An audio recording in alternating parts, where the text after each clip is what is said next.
and I'm all out of ball. If you want to be a wise guy, you can do it anywhere. If you want to be a strong man, you can do it anywhere.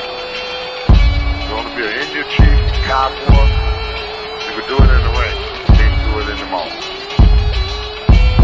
The most electrifying line in sports entertainment today. If you smell what the Rock is cooking, beat me if you can. Survive if I let you. I'm figuring and thinking there's nothing gonna stop the Macho Man Randy Savage now. I'm the man. I'm the icon. And yes, you can't bow. I am God. The number one show on the net that leads to the best in your head like Goldberg Net. For the punks and the perverts, this is how it works with Terry Funk and Knox Baker. Check Ishman and Barbie, they got the cheap heat, so sit back and have a seat. They got questions from the fans, and your head is the band from Australia to Japan. Check down the road, oh shit, man. Back coast up to Mississippi.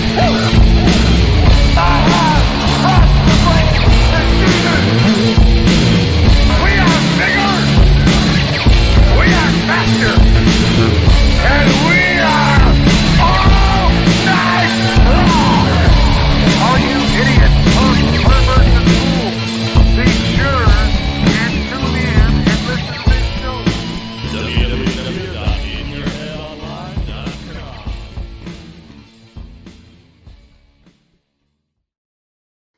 All right, and we're live here once again at In Your Head Wrestling Radio. I'm the internet icon, the pride of the pilgrims, the most honest man.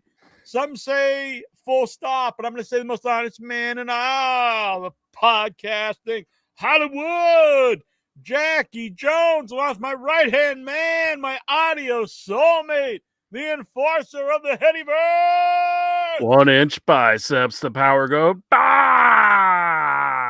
I'm the boss, baby. The man who tells you what to do. The king of all the marks. Yeah. Booyaka! So we're live Wednesday. We're normally Tuesday. Hit that like button, subscribe, share this out. Join us every Tuesday night, usually 9 p.m. Eastern, 6 p.m. Pacific. You can listen anytime. If you join us live, you can interact with all the fine Headyverse here. If you want to help support the show, you can join the Headyverse. You can Venmo. You can Super Chat. But right now, we're going to talk the wrestling. We just saw AEW Dynamite, and I thought AEW's been on a really hot streak, so I was excited to do the show after Dynamite, but I think we might have picked a bad week to do that. You were thinking, after All Out, they've got to have a hell of a Dynamite. I mean, they're momentum. Everyone's talking about it. I guess there was a big announcement, but it was kind of ruined. I mean, it was kind of like, it's kind of weird. I mean, Nigel McGuinness, he's going to have a match with Bryan Danielson. Jeez, I got to stop doing that. And the thing, though, they had a segment earlier in the show where Jon Moxley came out and he was like calling Darby Allin out. And he told Darby that Bryan Danielson is hurt. So he's not going to have a championship match. So you figured he's just not going to be on the show. Right. If you're hurt and you can't have you shouldn't be able to have a match. Yeah. So he's hurt, but then Nigel McGuinness comes out, and I'm all happy for Nigel McGuinness making a comeback. I'm a huge Nigel McGuinness fan. I've been wanting him to come back. Like I said, happy for him. He's part of that group of guys that all became, big stars, CM Punk and Samoa Joe and Bryan Danielson. And he was a guy, for no fault of his own, never got to that stage because he was sick. Mm-hmm. So, but they announced that Nigel McGuinness is going to get the match, but I guess it's a non-title match, but I guess the announcers did cover it up a little bit because they're saying if he is able to perform. Yeah, but I mean, so okay, so if he's not, you're gonna tease this match and then not do it. I mean, the whole booking of this is really bad. Now I like Yeah. the doing the match, but it's so Yeah. convoluted and it's a pay-per-view match. So if you're gonna have a pay-per-view match with the champion, it should be for a title. I mean, otherwise it's foolishness. Yeah. And they just established that he was hurt and couldn't do the title match, so they're having Moxley versus Darby to get a title shot. But then they announce he's on the show and probably gonna be on the show anyway in a non-title match. And you know Nigel most likely is not gonna win, so why not just have it a title shot Yeah. anyway if he's gonna lose? None of it makes sense Yeah. to me. It's It'd be real easy to have Nigel win something or do a promo where he challenges Danielson. For however you get there, you set up the match. You have that match. You have Moxley and Darby on the same show. The winner of the Moxley Darby match then faces the winner of the Nigel Danielson match at the next pay-per-view. That's like real simple. It has importance to each match. Instead, they kind of made it all convoluted. And what's the point of the world champion wrestling on the show when it's not for the title? Yeah, exactly. And I would expect like a build up better than this for Nigel's match just walks with out. Bryan Danielson. I mean, Yeah. they just announce it and should have just had him win that thing at All In. That would have been better. That would have felt more prestigious. I mean, and he said he had like they did a backstage segment where he walked up to Daniel Christopher Daniels, who is basically Tony Khan's figurehead, and he was like, "I need to have a meeting with Tony Khan right now, and he's going to want to hear this." And it's like, so what'd he do? Did he just walk in and say, "You're going to have to give me a match against Bryan Danielson"? I mean, what's he telling him? Yeah, He did say, which is something that I would be excited for, but I think he just means he's going to have the Oasis music. He said Oasis will be playing him out to the ring. Yeah. Does that mean they're actually going to be there? I don't think that's the case because I know Oasis they're probably isn't shelling even out. announced. Yeah, they're not even announced for any U.S. shows. They're only doing UK shows. So I guess he was saying, is your music? Are you going to have Asia doing your music or whatever that band is, the Final Countdown band? I believe it's Asia. And that's like nothing to feud over. Who gets the real music? No, who cares? It's stupid. No one's going to be like, oh, I got to buy this show because they're playing Oasis as a ring entrance for Nigel McGuinness. Yeah, so, I mean, they did that last time for a surprise appearance. So that was Oasis. It's cool, but it's not like it's like a big like selling point. Like, I'm going to buy the show now. Yeah.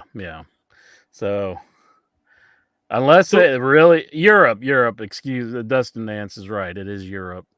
Sorry, I was making a mistake. But Final Countdown. It's the final cage down. Then you say that's even a better song, the final cage down. But the so we had a wild pay-per-view. Troy and I reviewed it the other night. So after the show Saturday. But so there's one good thing. They showed a couple highlights from that pay-per-view on the show tonight, which is something that they don't do normally, and they should do more of. I've been saying that for the last 5 years. So that was good. But none of the big winners were on the show. So after that pay-per-view, you've got MJF is going to be out for a while. So I know he wouldn't be on the show. But you think that Garcia would be out? He wasn't on the show. Is MJF hurt or is he just? I guess he's taking time off. Yeah, and this was that was done to explain it. And Swerve was going to take time off too, and that match was to explain that. But so Hangman wasn't on. Well, he was on, wasn't he? Hangman was. He had a backstage segment. Yeah, backstage segment. But Daniel Garcia wasn't. I think that's a big mistake because last week was his best promo ever. And this was his biggest match ever. So you want to ride that momentum, and then he's not even on the show this week. Yeah. It's like I'm surely he's available. Yeah, he took out arguably your main guy. Yeah. You got to keep him fresh. Yeah. But yeah, I will say the pay-per-view was a good show, but I'll get into it later. We're talking about Dynamite, but So I just say right off about this whole show, the main event was really fun, but almost every match is a guy versus someone I know has no shot of winning, yeah. and that's fine for a couple matches. Like even like the Learning Tree match, that's fine because it's kind of a short thing. But when the whole show is that, and some of the matches are over multiple segments, it's really boring because it's like I know this person has no shot of winning, and it's going like over a break, and it's like why? Like it doesn't matter. Yeah, it's a good. None of the matches were bad, but it's just like I don't really care. But Christian came out with a good promo. They've got so many people wanting the title, which is cool, but I always think it should be everyone's vying for the title. But at the same time, like it's like multiple like things going on where these other people could be in feuds with other people. Because you got Christian, you've got Nigel, you've got Moxley, and I guess Darby all going for Bryan Danielson. Well, I like that everybody's wanting the title, but like that's the way they it should could be involved with some other angles. It's kind of like their own angles on their own. Like they're all shooting for Bryan, where some of they could probably intermingle a little bit. Where like Christian and Darby, he's like, you're not going to get the shot. But I guess Christian does have the contract or whatnot. But and I must have missed it, but I know I've seen it. But Darby having the shot at this show that was taken away. Do you remember when that was? Yeah, he won something a while ago. When he burned, he won two things because I even mentioned on the show they do too much of this where people win something and then they get a shot at a title at some point in time because he had already had a world title shot. And then he won something else, which guaranteed him like a TNT title shot. And so he had a world title and a TNT guaranteed shot at some time. But this show that they're booking towards, it's not even a pay-per-view. It's going to be on TBS, I believe. Oh, the Grand Slam's Grand Slam. I think it said TBS, I believe. So this is just going to be a Dynamite. I see. Well, then the title match, then it being a non-title is not so bad. But still, why even if you're doing the match and I assume Nigel's not winning, why not just have it a title match? Yeah, I mean, unless he does win, I mean, I can't because they do have that stipulation where he's going to retire if he loses the belt. So yeah, so that I know that's just really shady. I think if he loses this belt, this match, it's not for the title.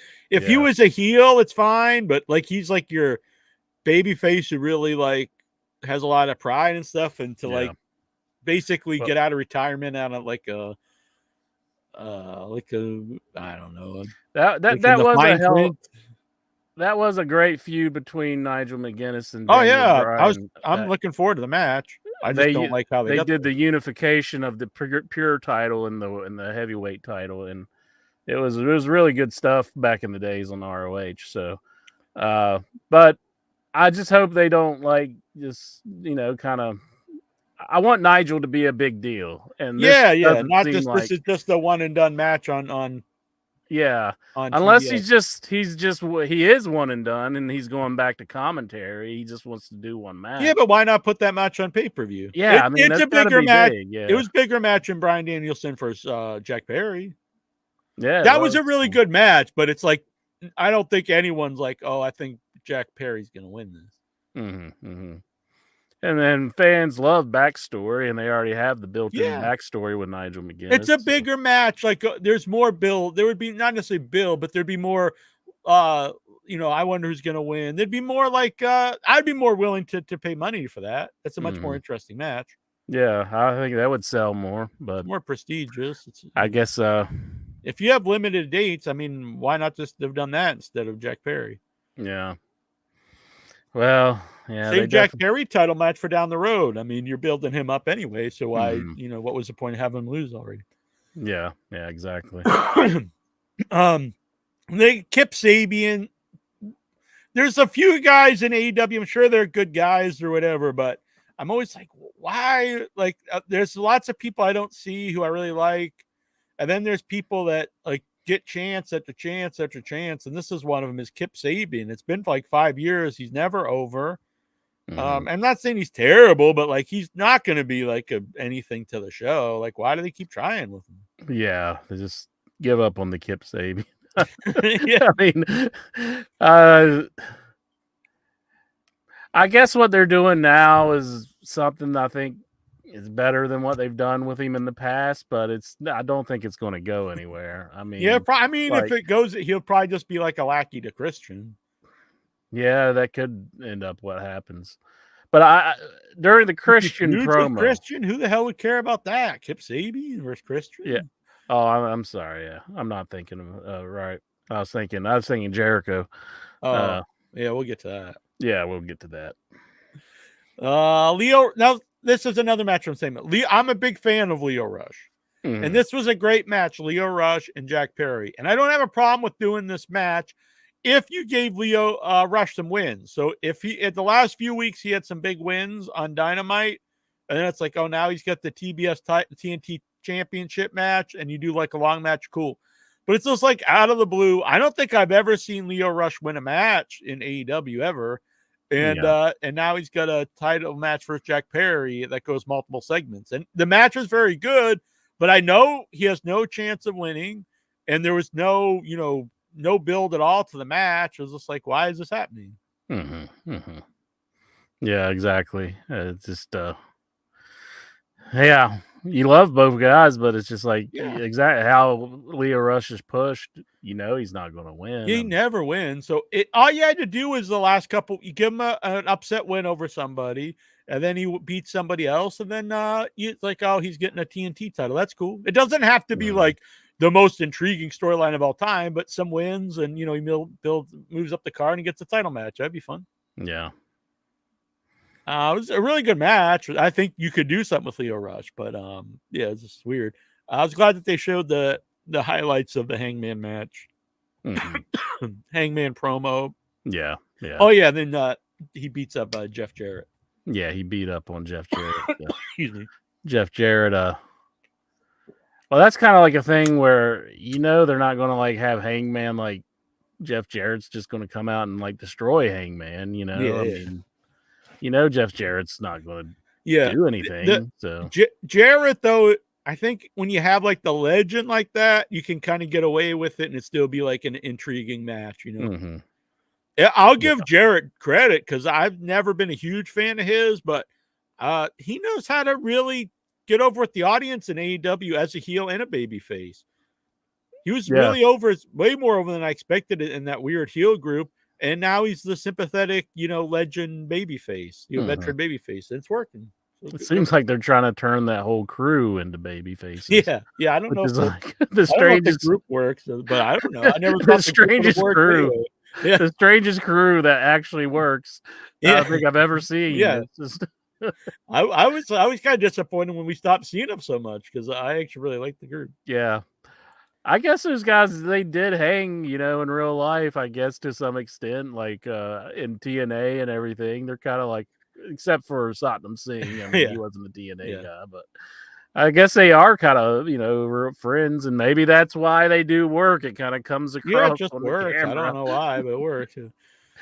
So then Private Party comes out with Commander, and they're really putting Commander over. And the thing is, Commander, when he first came in, really was special because he is great, but he's like really treated as a jobber. So it's just like, who cares? Like, he never wins. Yeah. And then to really put like a period on that, the Fight Clubs comes out and he gets beat up by the girl.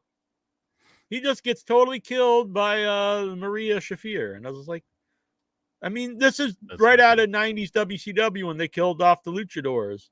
When any of the other wrestlers would just beat the shit out of them like they were nothing. Yeah. And why were they beating up this crew? Did they just want to talk at that time and they just wanted to get this match over with? Or they just made them look like total losers. Yeah. Like these are just a bunch of job guys. Yeah, and it's like Commander is like a pretty big name for him. I mean, for a lucha when guy. He first came in, I was really cute. Him and Vikingo, like they really stood out. Where then, is like, Viking go? We I don't haven't know. seen him in Now, forever. yeah. Jeez. Yeah, I'm a big fan of Moxley, and I think you have something there with Moxley, Pac, and Claudio, but you got to explain a little bit. I understand you can't come out and give the whole storyline away on one show, but like we have to have some type of reasoning why they're doing this, not just they come out and say this is our company now, like every Yeah. week. It's like, okay, what the hell's that mean? Yeah, I'm wanting more, and I want to know more of like what's going through their head. Why they turn on Bryan Danielson? Why is he out? And why is In Willer Yuta? such a violent way. It wasn't like they just hit him and like, we want your title. I mean, you put a plastic bag over his head. That's like trying to murder the man. So it has to be like a really personal reason why. That was a good crowd chant. This is is murder. Yeah. But why is Willer Yuta torn? Why is he wanting to stick with Bryan Danielson? Why wasn't he let in on their plans? Because he was taken by surprise. So, I mean, I know you got a kind of a slow build, but I need to be more intrigued than what they're doing. It just seems, which I do think Moxley is a great talker. I mean, and he can really get stuff over. Yeah, he's given some of the best promos in AEW history, honestly. So he's a guy who can do it, but he's got to say, can't just come out and say it's not your company anymore. The first time he said it, that's whatever, but you can't just say every week and no follow up, like just saying the same thing. Like, what does that mean? Is it and it's weird if it's an invasion because these guys are all already there. So I don't get it. Yeah, for sure. I'll give it, I'll see where it goes. Hopefully it goes somewhere, but I mean, I don't know. I was really expecting for something big to happen on this show, and I was thinking it was probably going to be with the Jon Moxley thing, and it wasn't happening. I figured something like a big explanation, maybe a big reveal that was teased, but I don't know if it actually happening or not. I got to lean towards Shane McMahon is not coming to AEW. Yeah. I don't even know if I can't lie and say I wouldn't be interested, but I also, I don't know if it would be a good idea overall. I don't know. I'd see what happened. On Shane's part, I could see him wanting to get away from all this stuff and getting his name out there. On his part, it would be great. I was the guy that was overlooked. Yeah.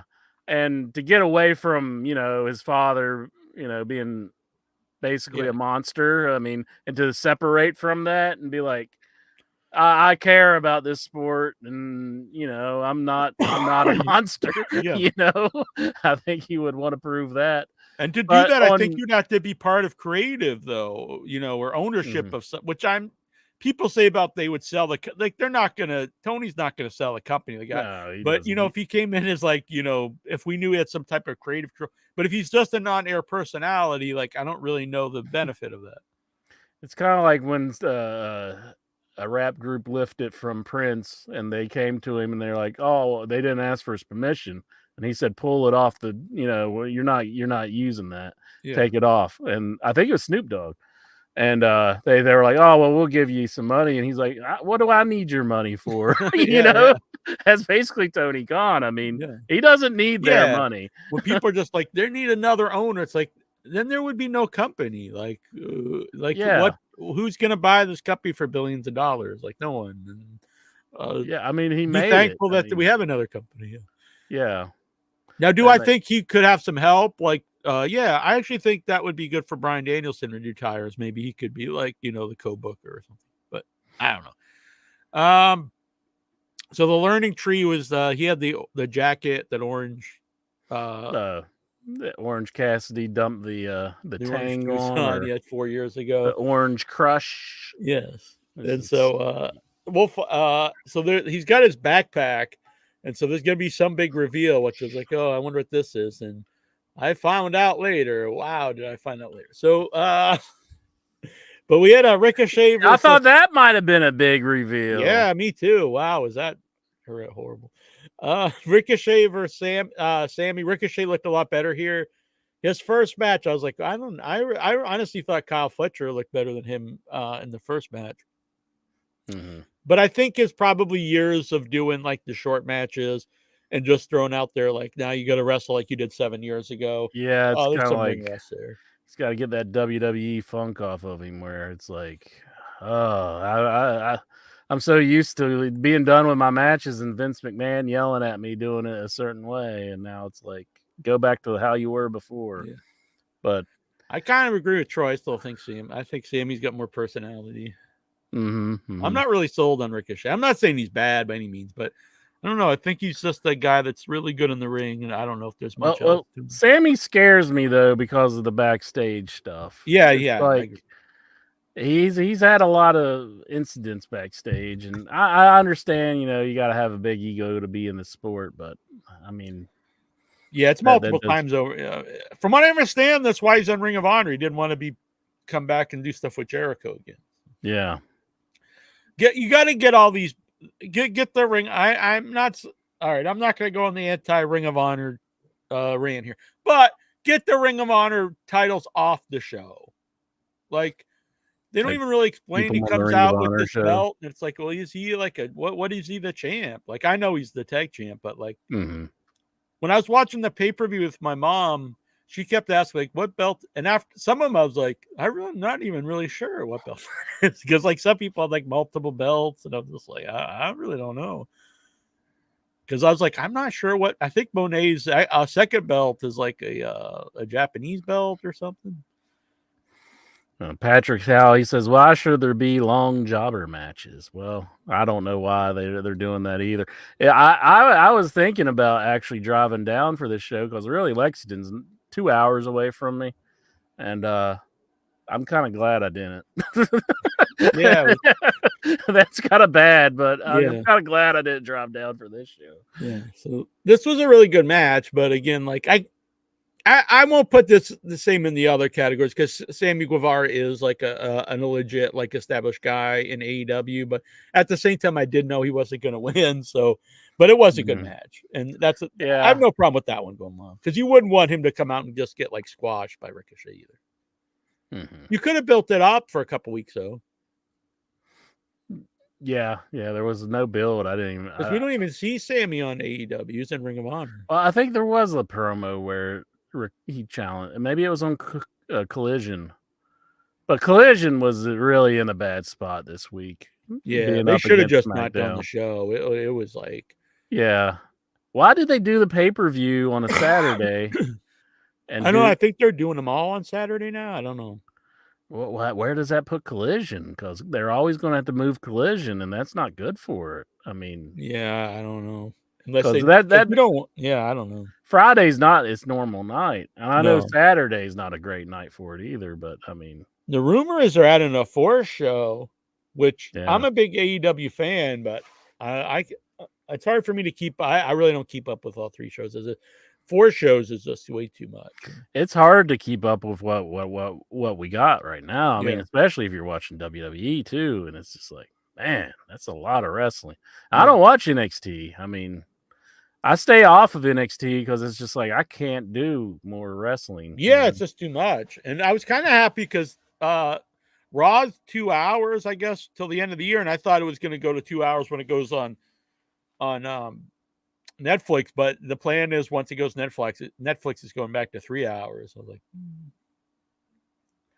2 hours is much better. 3 hours is hard to pull off. Yeah, 3 hours is just too long, I think. Pay-per-view is great, but like a weekly show, it's just too long. Is Netflix going to have commercial breaks and stuff? I mean, like that's a good point. I don't know. I think they do, unless you get. But then you can get the upscaled one where you pay more, and I guess you don't get the breaks. But then what? I guess they'll show what, like just stupid, like them plugging like Kleenex and stuff. Now SmackDown's leaving Fox. They're going to be on USA this week. Right. This is the first week that they're going to be on USA. And now you mentioned the new show for AEW, which I do think it would be good if this is true. But this show is going to be a network show, right?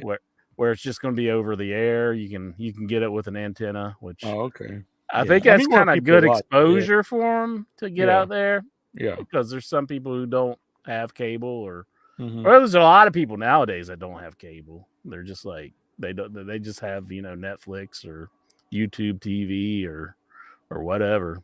Yeah, a lot of people cut, but cable's still out there. But that's the thing, because people would compare when they compare, like they're like, oh, well, no one watches wrestling compared to the '90s, but it's still like Raw's always number one, even if the actual like number is much lower. Like, but it's the number one show almost every week, unless there's basketball or football, and then AEW Dynamite's like almost always in the top 3.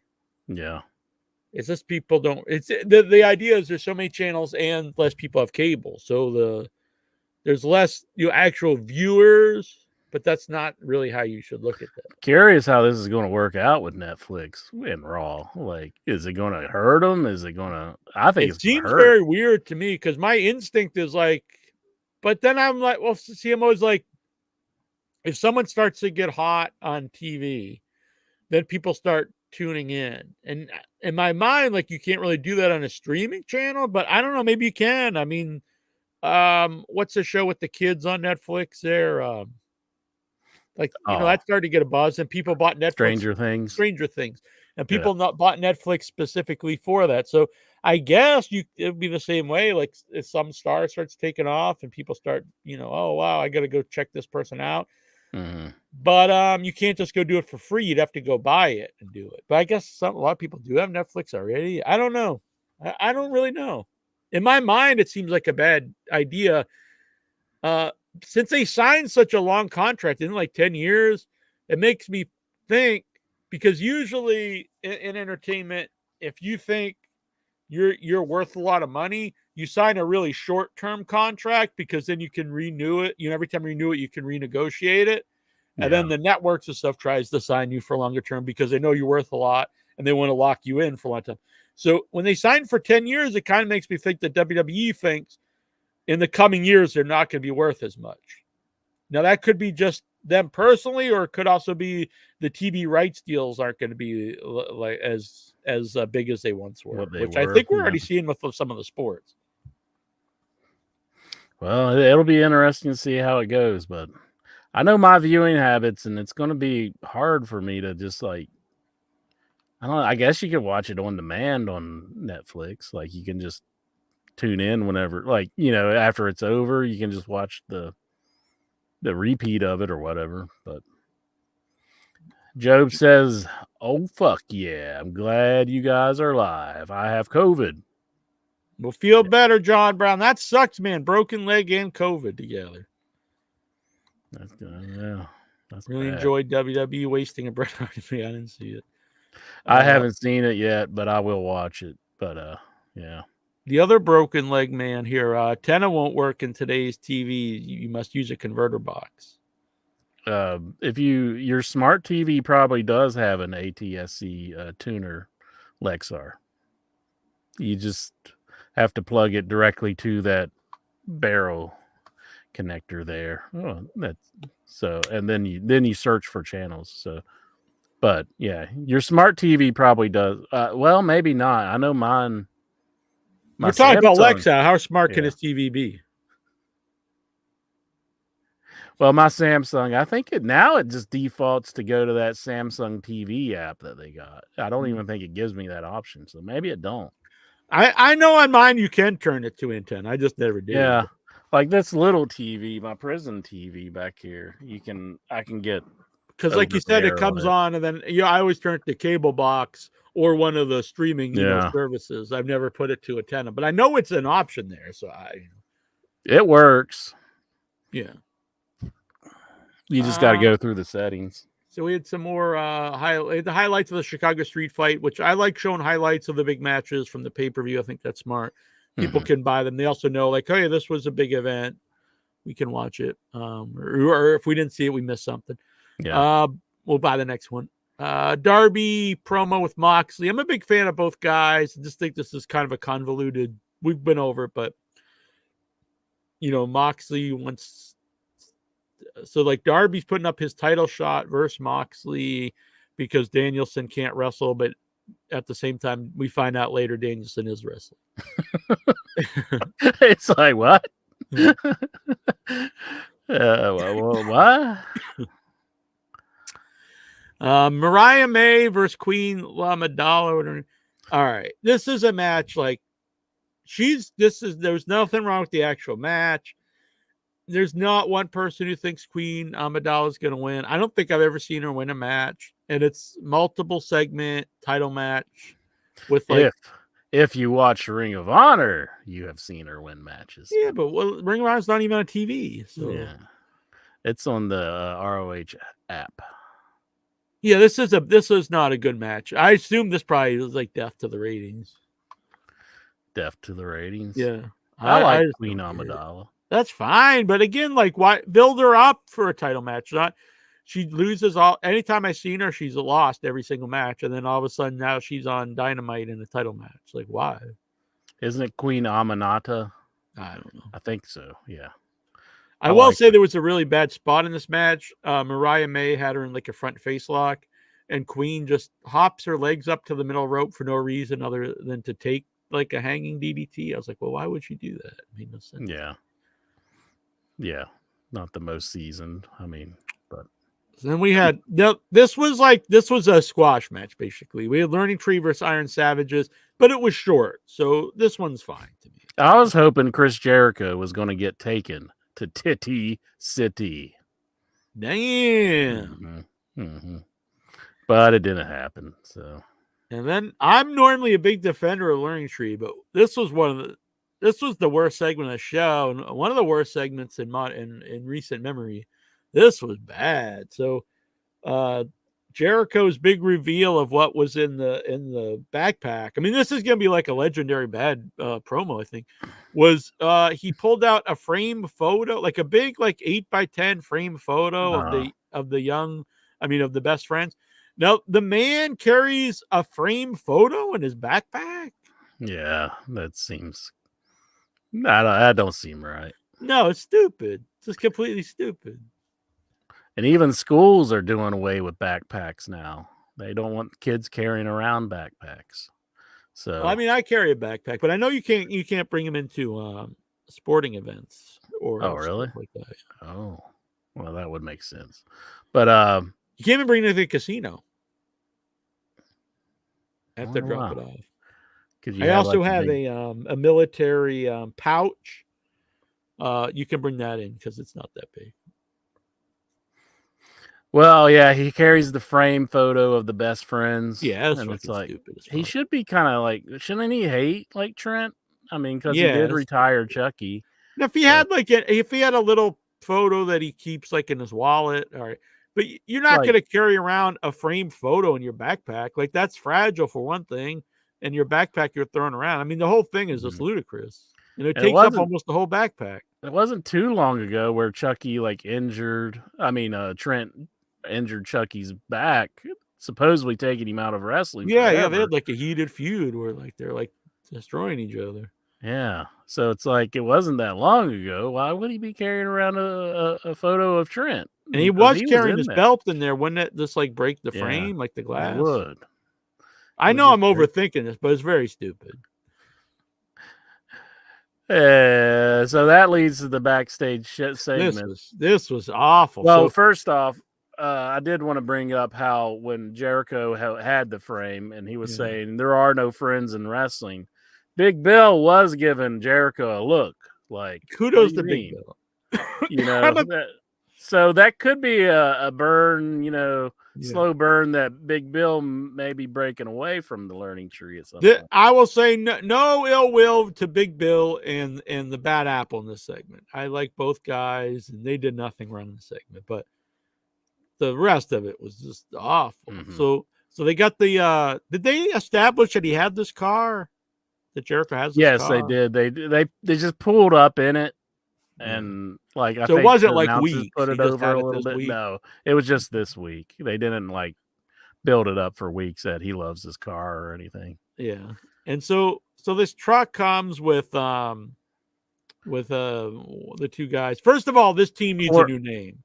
The conglomeration. Yeah, I think it's just because Mark Briscoe says it a lot, and I think they just decided to name it the conglomeration. It's not a good name. He probably doesn't even know what it means. Well, he uses it whether he knows what it means or not. It's not. But It does not. It's not fitting for these. Orange Cassidy, he said he thought he has Chris Jericho's $7,000, but he didn't have it on him at the time, and so Mark Briscoe and Kyle O'Reilly, I believe, was just standing on the side. Yeah, I think they could just fire Kyle O'Reilly. Yeah, he's a useless guy. I mean, I want to like him, but I just don't. No, he's useless. There's a million other guys who are Kyle O'Reilly. Like they're fine, and there's guys who look better. He looks like a bum. Anytime he's like tried to do something notable, it's always kind of just fell flat. Yeah, he's just a guy. He'd be fine I don't be mean, but he's fine like a job guy or maybe in a tag team, but nothing like that you could really do anything with. He's got some friends that are higher up guys, so I guess really bad tattoos. Yeah, the Red Dragon was good. So that was he needs Bobby Fish, I think. But yeah, I like Bobby Fish. But so they're in like a lift. What do you call that? Like a tractor? Not a forklift, but it has a big scoop. Bulldozer kind of thing. Yeah, we'll just say or Bobcat. I think it's called a Bobcat. And they got a big, it's full of change.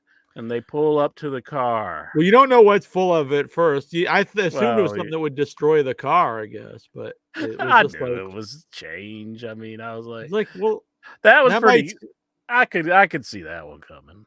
I mean, maybe it would scratch it a little, ding it up, but that was fucking dumb as hell.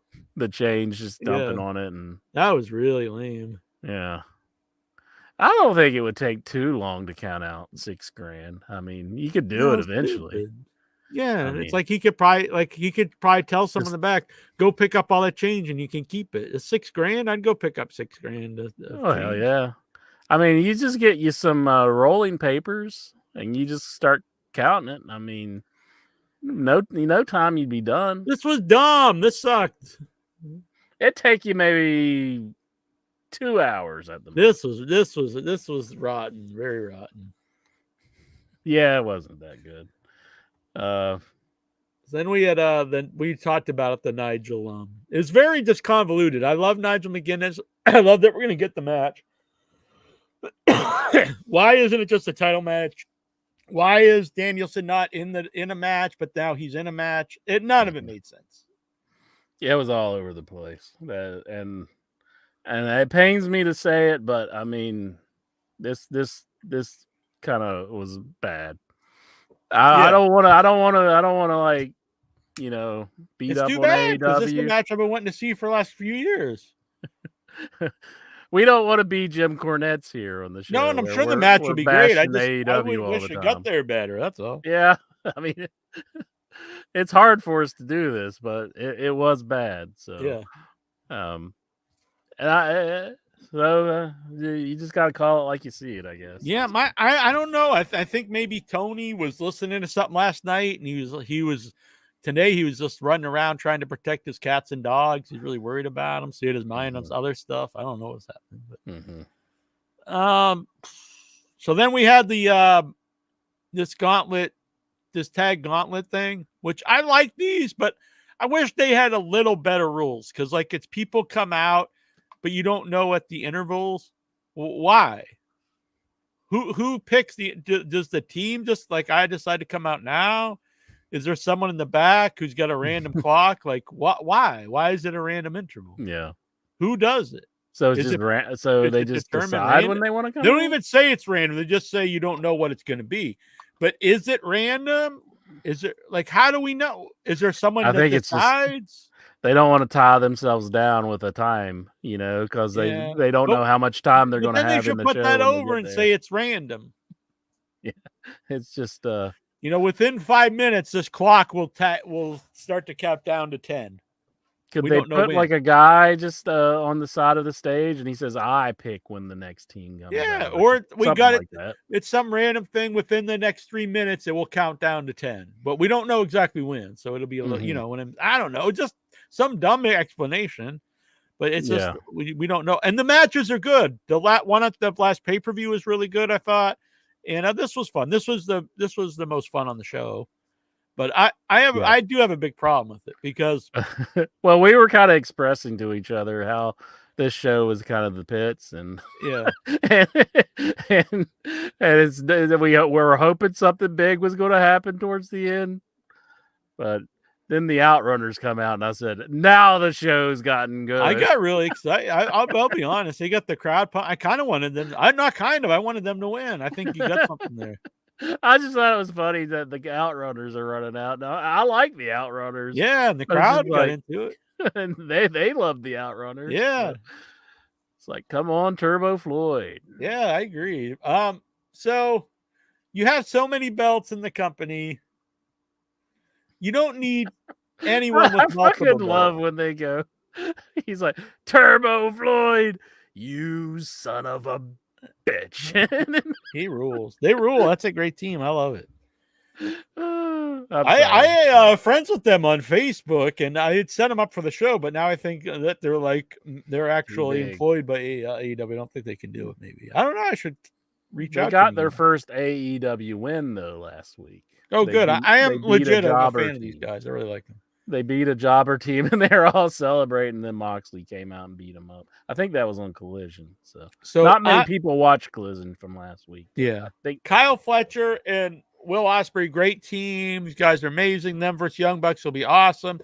But I mean, Will Ospreay's already the international champion. Mhm. We don't need. There's so many belts in AEW. People don't need to have multiple belts. Yeah. When there's multiple people, multiple belts, it's really like, all right, we have too many belts here. So this is going to draw him back into the Don Callis group, Yeah. or he's going to be mixed up with them because Kyle Fletcher's still in there, unless they break Kyle Fletcher away from Don Callis. So, Yeah. If this is just like a build just to Kyle to turn on him, it's kind of lame. But yeah, we'll have to just wait and see where it goes. But they won. I'm the a big match. fan of Kyle Fletcher, though. I think he can be a big star for him. And the announcers, they even said like there's more teams back there, Yeah, and then the match just ends. yeah. And I was like, what? I thought Just there was... sucks to be them. Yeah. yeah. It's like, well, I was go happy home. another team won, though. Like I'm a big fan of the Acclaimed and FTR, but it's like, I mean, we need some more teams in these title matches than FTR, Acclaimed, and the Young Bucks. Mhm, mhm. It was kind of weird because they announced, they probably shouldn't have announced that till later, that like Friday it was the Grizzled Young Vets versus FTR, because then I assumed the Grizzled Young Vets weren't in this, but then they came out. But then I Yeah, was and like, then they well, I came assume out. they won't win. And I just have to say it. I'm not a Grizzled Young Vets fan, and I've never seen him, but I know Troy's actually a big fan.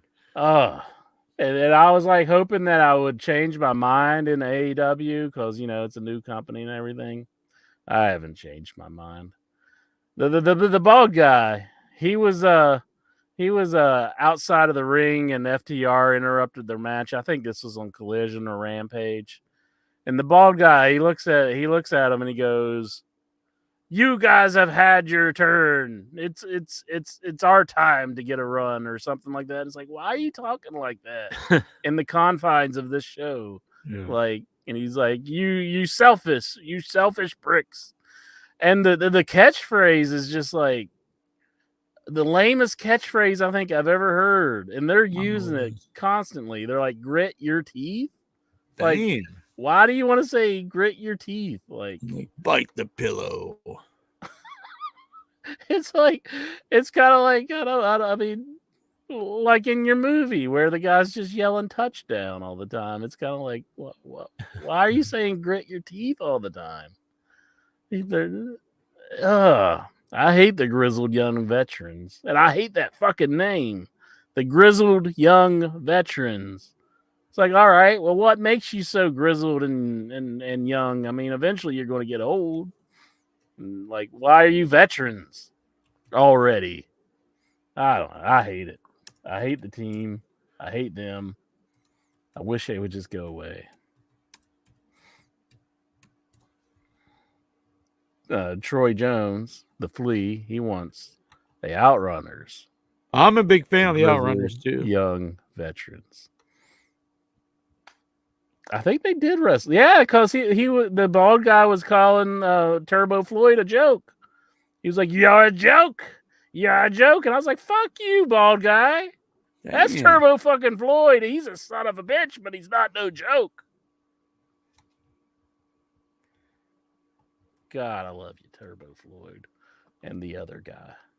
I'm trying to think of his name. Is it Truth Magnum? I think it's Truth Magnum or something like that. It's not Truth Martini. Yeah, it's not Truth Martini because I don't think he does anything with wrestling anymore. Not even sure if he's alive anymore. Maybe. Really? I think Damn, he's alive. you're always killing everybody off. Let's see. Truth Magnum. Rest in Yeah, peace that's to That's him. Thulsa Doom. You should have wore your Thulsa Doom shirt. Falsa Doom. Don't you have a Sulfa Doom shirt? I thought you did. I've got the Conan. Conan? Yeah. Is this James Earl Jones. I never watched Conan. I'm sorry. What? You never seen Yeah. Conan the Barbarian? No, I've never watched it all the way through. What are you, some kind of fucking asshole? It's one of the greatest films. Well, haven't we already established that on the show? I I mean, can't. You've watched like You Police shoulda- Academy 1 through 9 like 8,000 times. But you never seen Conan the Barbarian? no, I've never seen Conan the Barbarian. Oh my god. But I've seen like a lot of his other movies. You could have said anybody. I would have picked up on the reference. Didn't know that one. I apologize. Jesus. I've thought for sure. I think you've worn the shirt on the show. Maybe you don't even know what it is. No, I told you that's the seal that's on the front of the Never Ending Story. That's on the front of the book of the Never Ending Story. We've had this conversation I before. don't know. I bet you just don't know what you're wearing. No, it's the seal that's on the front. Do you want me to get the shirt right now? Yeah. I'd have to find it. It might take me a minute. Didn't Mike Terry wouldn't have sent you Never Ending Story shirt. He would have sent you a Salsa Doom. It's Never Ending Story. I'm pretty sure. I don't think so. You've probably been wearing it for years, and you're like, "This shirt is a never ending." Everybody's like, All right, Jack. that's Salsa Doom. Let me show you. Let's see. Never. That means What happened? Salsa Doom shirt would be way cooler than. I like the Never Ending Story. But... Let's see. Book. It's on the front of the book. Yeah, there it is. Okay. Yeah, but not. Right here. Yeah, but that's not the shirt. I don't think. Isn't this the shirt? No, that my shirt's the Never Ending Story. It's very similar, but that's what's on my shirt. I think he might have sent my brother one of these. Did he? Okay. Oh, Go wow. watch it. It's great. It's great. For some reason, I just never got. favorite Arnold Schwarzenegger movie. I like Arnold Schwarzenegger, but for Well, some go reason, watch it. That's one that's probably like I can save and watch and be like, oh, well, that's a really good Arnold Schwarzenegger movie. Watch it. It's a movie that made him. Mm-hmm. And then Terminator. Go watch it, boy. I can't do it right now. We're in the middle of this terrific podcast. All right. So Troy and I reviewed the pay-per-view. What did you want to say about it? Well, I just want to say I like the Swerve Strickland and Hangman Page. I'll watch it anytime they want to do it. I don't feel right about guys taking power bombs into actual cinder blocks. I don't think you would need to be doing that. Mm-hmm. You could be very easily paralyzed from something like that.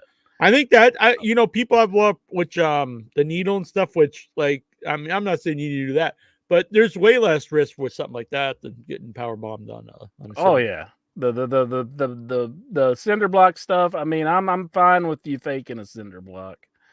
I Yeah, mean, yeah, I don't want to see somebody get paralyzed. I remember when for they did it entertainment. once. Remember in Smash when people, I'm like, I mean, that's fine by me. I don't want people get paralyzed. I like seeing the crazy stuff. I honestly think the chair shot really was heavily gimmicked, and that's why they shot it the way they did, which was smart because they actually cut away from it. And if it was just a straight up chair shot, why cut away from it? Because if you're gonna do it, might as well show it. But I really do think that was like it was like a breakaway chair or something, which that's cool. I'm fine with that too. Yeah. I'd rather have that than someone getting brain damage. But the cinder block stuff, it did make me think. I don't want people getting paralyzed and that seemed like it would be very easily. I mean, because how can you fall with your back on a cinder block? Yeah. I mean, we were just lucky that they weren't And like the Shard of Wood, I think is cool to me. That's right out of like my favorite match, Magnum TA and Tully Blanchard. I Quit match in the cage. Mhm. They used the Shard because it's like it looks cool, it looks really dangerous, but if you guys are both know what you're doing, you're not gonna like stab someone's eye out with it or something. And it was a real cinder block too, because when he got It was scraped, very heavy too. Yeah, Yeah, he scraped his back all up. I mean, they can't be made of rubber and scrape you like that. Yeah. Unless they worked us and somehow they scraped his back, I don't see how. Yeah, but- I don't know. Yeah, but that is a hell of a feud. They bring the best out of each other. For sure. I think that really made Swerve a top guy, their feud, and it reinvigorated Hangman Page's career. Mm-hmm. The spot where they were trying to decapitate each other. I was a fan of that. And Nana pushed him back into the ring. I like Nana's he's still doing the dance, but he's kind of more subdued because it's a serious match. He was giving him the evil eye while he was doing best. He won Manager of the Year in the PWI like top 10 manager list. So, well deserved. Mm-hmm. Well deserved. This guy really came out of like nowhere. Who had heard of Prince Nana for years, and friggin' that's a big part of the Swerve act. And I remember I don't listen to him. I don't listen to a lot of the wrestling guys because they're so bitter and stuff. And I remember Conan and Disco kept saying like they have to get rid of get rid of Nana with Swerve, and I was like, you guys are out of your mind. Like that's like this huge part of what makes that team work. Yeah, I think he's great with Swerve. I think Nana's great. So yeah, keep that man around. The plastic bag is also out of one of my favorite matches. Terry Funk versus Ric Flair. I Quit. My only problem with that, there's a couple problems with that. I thought he had it on way too long where no one's coming out because that's like a murder spot. So you'd have to send wrestlers would have to come out like officials, like police. You know what I mean? You can't it's not like he's got them in a figure 4. So people have to come out. And also, I don't think doing that right before your crazy match was a good place for that. Because you're going to do all this crazy stuff in the next match. So why, like right before that, do this very like grim, violent spot? Yeah, they probably could have hold off on that angle for a little while. Yeah. Like turning on Brian and I don't think he even needed the turn on the pay-per-view. Yeah. I think they could have came out, helped him, and then did the turn later down the road. I guess they wanted to give a little bit of like what's going on in the storyline because they had some build with John Moxley. But they had really, like we said, they didn't have really anything for tonight. No. If that would have been your big angle tonight, and then more people see it too because it's on Dynamite. Yeah. They save them on the pay-per-view and then on Dynamite they do the turn. That would have been a lot better, I think. Yeah, they could have saved it. Yeah, that would have been something good for the night because I kind of feel bad for people in Lexington. I think they didn't get the best Dynamite they could have got. No. So. And I thought the surprise match of the night was Willow and Statlander. Like they really tore the place down, and they were put in a spot like they followed some really great in-ring matches, and so I thought the crowd would be kind of dead for them, but they really worked their asses off. So it was a lot better than the Monday match. I was kind of thinking, well, this should be a cool off match, or something, but they came out and they delivered. So kudos for them. Yep. Pac Osprey was amazing. Mm-hmm. Really, the whole show was. Oh, and it definitely the best. Keep forgetting the guy's name. The guy fought MJF. Daniel Garcia. Yeah, that was. I can't understand why they didn't have him on the show tonight, because like I really thought that's like, oh, they're really making this guy into a star, and I didn't. Mm-hmm. I always thought he was talented, but I didn't know if he'd have like the ability to be like a star for him. But I think he does. Yeah, they kind of he- needed him on the show. Yeah, you got to ride that momentum. Mm-hmm. Most definitely. I mean, he just beat MJF, so why not hear something from him? Yeah, At least a backstage recorded thing. Yeah, he didn't have to have a match, but come out and talk. Or, Yeah. They could have recorded something or something. Yeah, just talk about like what this match meant to him or something. Mm-hmm. For sure. Anything else you want to say about that? Now, there's another topic I want to bring up, and I want us to get your feelings on this. All right. WWE is having Shayna Baszler. She's feuding with the Dakota Kai, and then she's like beating up on her, and like they're like an actual couple in real life. Oh, really? I didn't know that.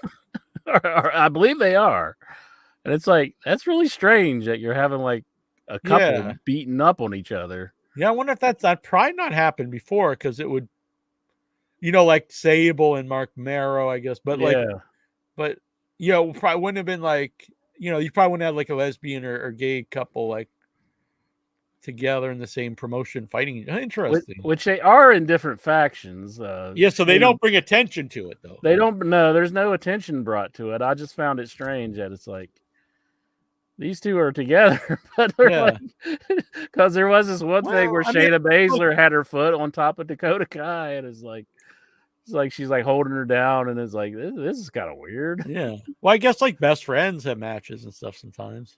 Yeah, but it's the kind of like hatred kind of thing going on. But I guess they can do that. But I mean, it's just kind of weird, I thought. Yeah, it is interesting. There was some stuff I saw in the group here. By the way, guys, join the group, facebook.com/group/IYH Wrestling. That I wanted to bring up. Oh, the Beast came out and beat up someone too during the show. I forgot to mention. I'm a big fan of the Beast. I hope they don't waste him. I think he's really good. Mm-hmm. I like Beast Mortos, and that was one of the promos on Collision that I think everybody needs to see. Is like Roderick Strong. He just yells "Beast" off the camera. Well, I'm a fan. I like when he's yelling, so that's good. It just said he was yelling "Beast" too. And he comes in and he sees the Beast with I believe it was Top Flight, and he's like, "Why are you hanging out with these guys? I thought we had something together." It was just a funny promo. So it was good stuff.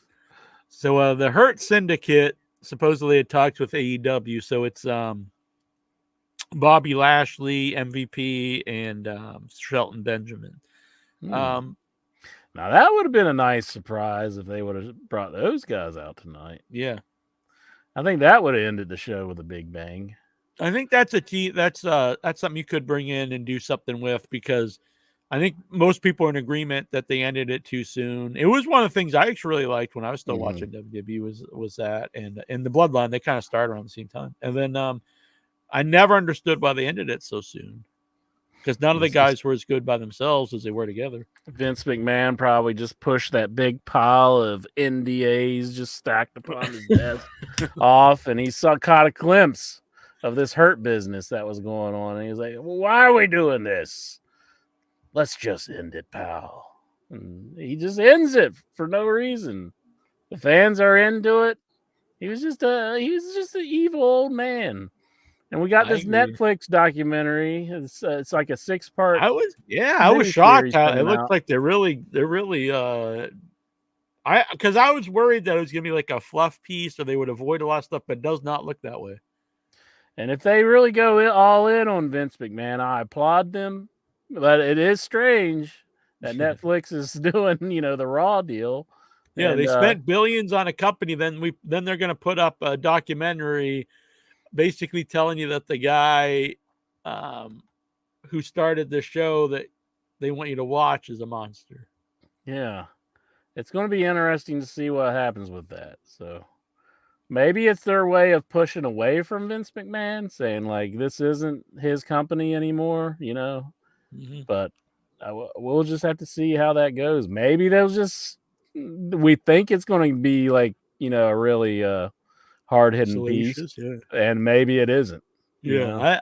I almost think you can't not have it be though, because they'd have to know like they're gonna get like really hate like and like ridicule if they just put up like, oh, and he started this show, and then he had a couple, you know, allegations, and they just brush it aside. Then he grew a weird mustache and living out his life. This is his final form as a yeah. He you think they'll ever put out that action figure, like the limited edition pencil thin mustache man? Pencil mustache man. The pervert man. NDA Vince. They can put out like one with like he comes with like poop that you can put on the back of someone's head. Vince bends down and poops. You think anyone would ever bring? I don't know if he would do it. It'd probably have to be a lot of money. You think anyone would ever bring Vince into like a convention? I don't think that's ever going to happen. It might. It would have to be something like really big. I don't think it could be like the Fan Fest. It would have to. Be I kind of would hate to see him it. Like a fortune. I would hate to see it because I know he would probably have a line. Yeah, oh yeah. And it's like fuck. It's like it just makes me sick. You know that fans just do not care. They think it's just like, oh, that's just Vince McMahon. Yeah. Whatever. Well, recently, like, Kevin Spacey did a horror movie convention. Yeah. And now Jonathan Majors is scheduled for a horror movie convention. Who's Jonathan Majors? He played Kang in the movie, and then he was in that new, not Rocky. What was the movies after Rocky? He played the bad guy in Apollo. He played in the third one. And then he Creed. Sorry. Yes, Creed. Yeah, and then he was alleged. I think they have video of him like beating his girlfriend. So he's he was like fired from everything. But they're bringing him into a horror convention, and I was just like, "Is Vince next for this?" Because it's the same people who run these conventions. Yeah. Well, that the mini series is done by the people who did Tiger King. I never watched Tiger King because I understood there was like some animal kind of abuse stuff going on. And I never watched it. It didn't sound too appealing to me. So I'm sure it's good. I just haven't watched it, but I kind of just didn't want to see any sort of animal abuse. Yeah, me neither. I always see that. Let's see here. Have Vince McMahon show up at HeadyCon. Mighty Lexar, you highlighted it earlier, but yeah, I don't think he's showing up at HeadyCon.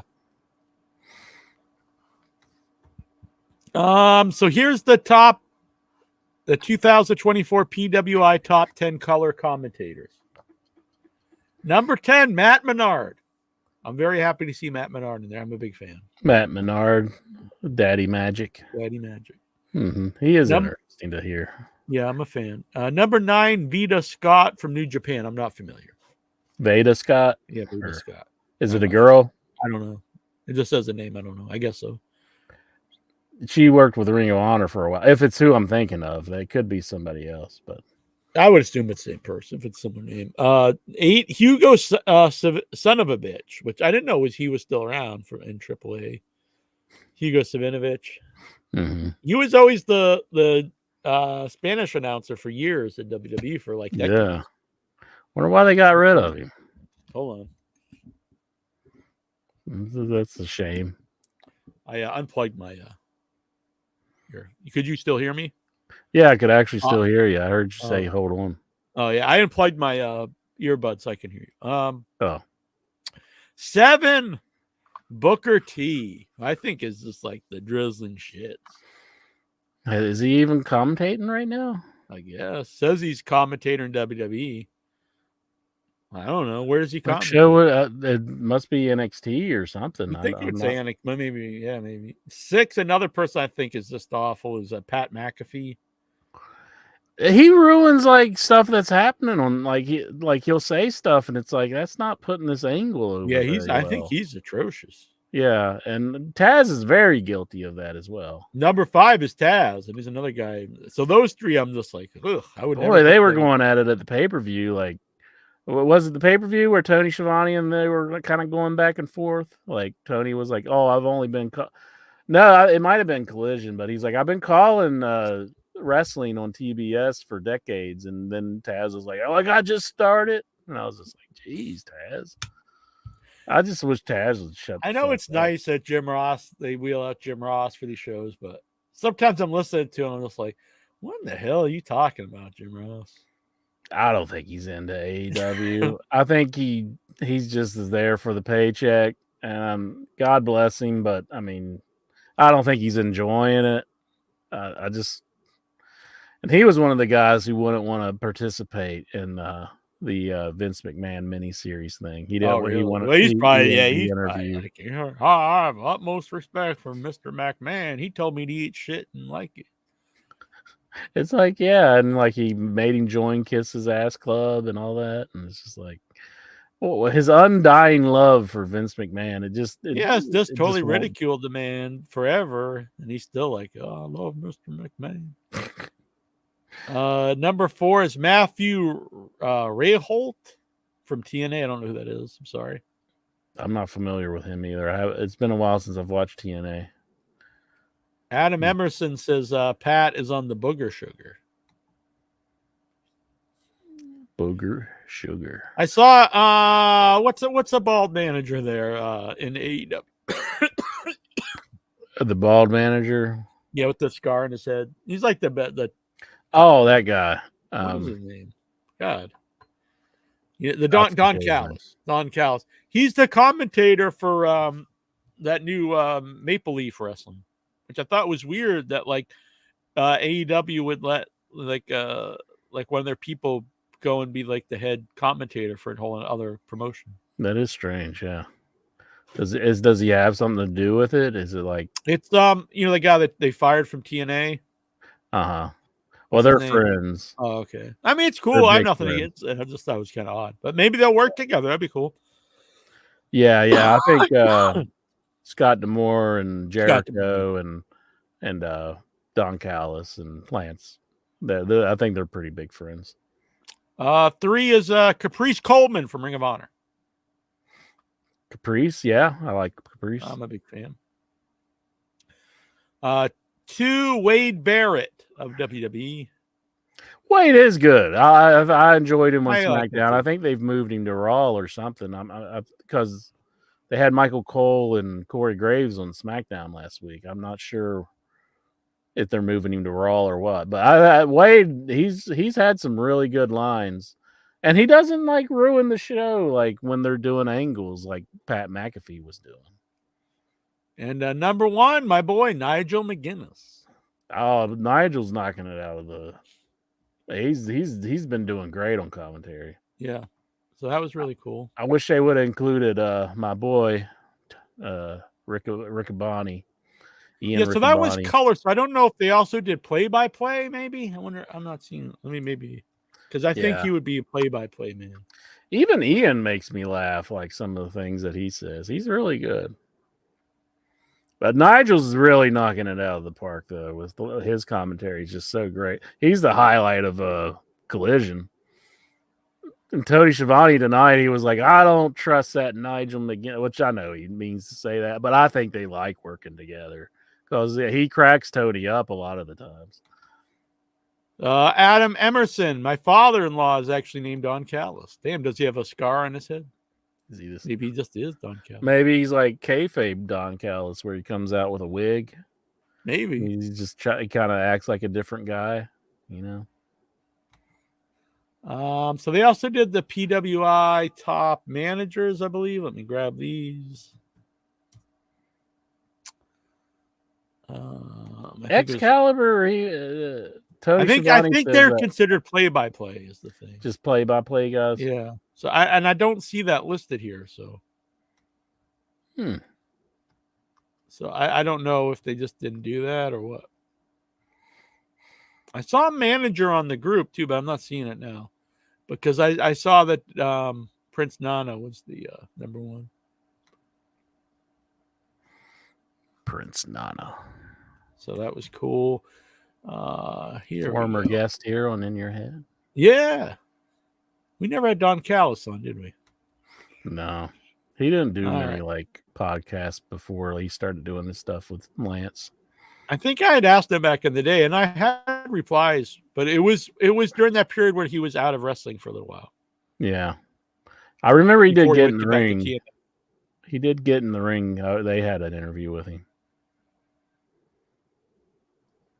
All right, so I've got the. I'm not going to go over all 500 incher. What do you think? The top 20? Top 20 wrestlers. 20, Eddie Kingston. Eh. I'm a big fan, but that seems a little high. I'm so torn on Eddie Kingston. It does seem high to me. I think he does good things, and I think he does really bad things. So I'm very torn on him. 19, Mustafa Ali. No, I'm not sad that Mike he's Bessler, did you write this? 18. I'm not missing Mustafa. That's the number 19 wrestler in the whole world. 18, El Hijo del Vikingo, who I really like. He's really talented, but Yeah, I mean, we don't see him. I mean, unless he's usually just jobbing when he do. yeah. So, what promotion is he? Is he in AAA? I don't know. Maybe he's one of the top guys there. Maybe. Yeah. 17, Jay Uso. Jey Uso. All right. Is he the Eat guy? Or That whatever seems it a is? little low. Well, yeah. I mean, he's part of the Bloodline stuff. 16, Sonata. I don't know who that is. Sonata, that's the new guy who's in the Bloodline, isn't it? Or, No, I think no, he's a no, no, no, Japanese no, no, guy. no. Wait a minute. That's the New Japan guy. Used to have his hair like straight up. Oh, okay, I think I might have seen him. Used to be with I think my brother's a big fan. Naito. Oh, okay. Yeah. Yeah, I think I used to see him in He was cool, but Dragon it's Gate been USA. It's been a while since I've seen him. I don't think he looks like that now. I think he doesn't have his hair straight up anymore. 15 is Moose. It's been a while since I've seen Moose, but I am a Moose fan, so 14, Brian Danielson. that seems low. Yeah, I agree. 13, Drew McIntyre. That kind of seems low too. Yeah, I mean, he's like, I guess if you go over the whole year, but I mean, Drew's are up there. Yeah, he's always in like top stuff. 12, Sami Zayn. Yeah. Guess he had I the haven't right been too to- into Sammy since he left the Bloodline. Yeah, that was they really just think how over he was. And I mean, he's still like over, but I mean, like comparatively, he was like the most over guy in the company. Yeah. He was so over in the Bloodline. And him as like a baby face is kind of not, I don't know. I don't think it's working very well. 11, Samoa Joe. 10, I like Mr. Samoa Joe, but that seems high. Well, I think he was world champ for quite a while. Well, 'cause I think that is their year isn't like it's like from like a part of last year till now. Okay. 10, Mystico. Now, I just don't follow Mexican wrestling to know enough. I know he was not good when he was Sin Cara, but I like seeing him team with the Lucha Brothers in AEW for okay. that. And for that I one think match. he's having like a big match with Jericho. I think in Mexico City or something. He is a big name in Mexico, so we just don't watch. Yeah, Like, so I can't say. I Lucha just don't stuff. know. 9, Gunther, who's one of my favorites. Gunther. Probably will be higher next year. Mm-mm. For sure. 8, John Moxley. 7, MJF. I'd have to really, because in my mind, John Moxley was out a lot this year, but I'm Yeah. not sure. Maybe he wasn't. I don't know. He was touring a lot, it seemed like, but yeah, it didn't seem like he was really here the whole year. Yeah. But MJF definitely wasn't. He was out a lot this year, so that's kind of odd. it seems kind of low though. Like he's always like in The the top top guy, angles. 6, Damian Priest. Like, to me, having Damian Priest higher than MJF is kind of crazy. Damian Priest is the drizzling shits. I hate Damian Priest. I used to like the guy, but it's Yeah. just like WWE got a hold of him, and they're just like Yeah, I think they he's just so make you bland. so bland. Just like, I can't stand him. 5, Tetsuya Naito. Naito. Much It's been a one of my while since brother's I've seen favorites. Naito, but yeah, Flea's a big fan. 4, Seth freaking Rollins. That seems a little high, honestly. Yeah, I know he's there, and I could see him in the top 10. But 3, Will Ospreay. yeah, he's great. 2, Swerve Strickland. I could agree with that. Yeah. So Hangman's not in the top 20, which is interesting. The number 1 guy is your boy, Cody Rhodes. Nah, Roman Reigns. Where's Roman Reigns? He's not in the top 20. They got Jey Uso, but not Roman Reigns. Let me see where he must be here somewhere. I thought it was going to be Roman Reigns. Honestly, I didn't think you were going to say Cody Rhodes. So Nick Nemeth is 22. Nick Nemeth. That's Christian Cage is 29. Mark Briscoe's 31. Zack Sabre Jr. 33. Logan Paul's 37. Hangman Page is 42.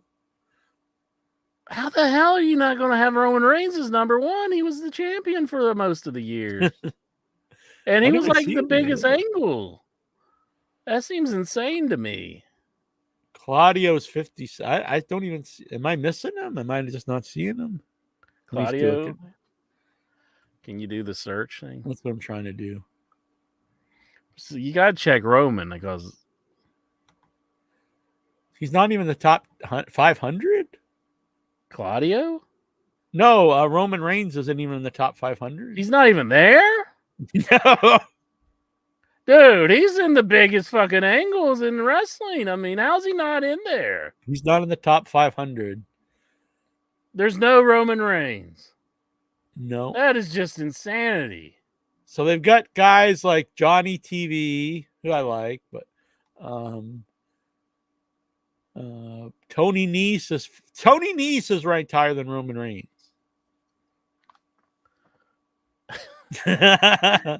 How that they gotta have a recount here. There's no way you can't have Roman Reigns on there. Number 500 is Memes. Memes. Memes is higher than Roman Reigns. There's no bigger money angle than Roman Reigns. That's crazy. And then have Cody Rhodes as your number 1. QT Marshall's on here. Did you know Roman Reigns wasn't on there? No, I assumed I didn't even think of it till you mentioned, and then I'm like, well, you got to be here, but I don't even see him listed at all. Effie is on here. Effie's ranked higher than Roman Reigns. Master Slamovich is ranked higher than Roman Reigns. Mike Bessler. I mean, you're our link to Sports Illustrated. What is it? PW Pro Wrestling Illustrated. Yeah. You got to have a recount, buddy. Chris Sabin's number 70. That's higher than Roman Reigns. Yeah. There's no Roman Reigns. Orange Cassidy is pretty high. Wow. Crazy.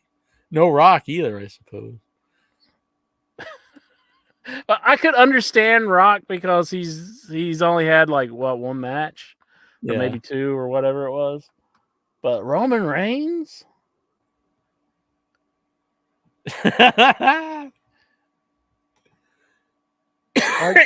Cody beat that guy for the belt.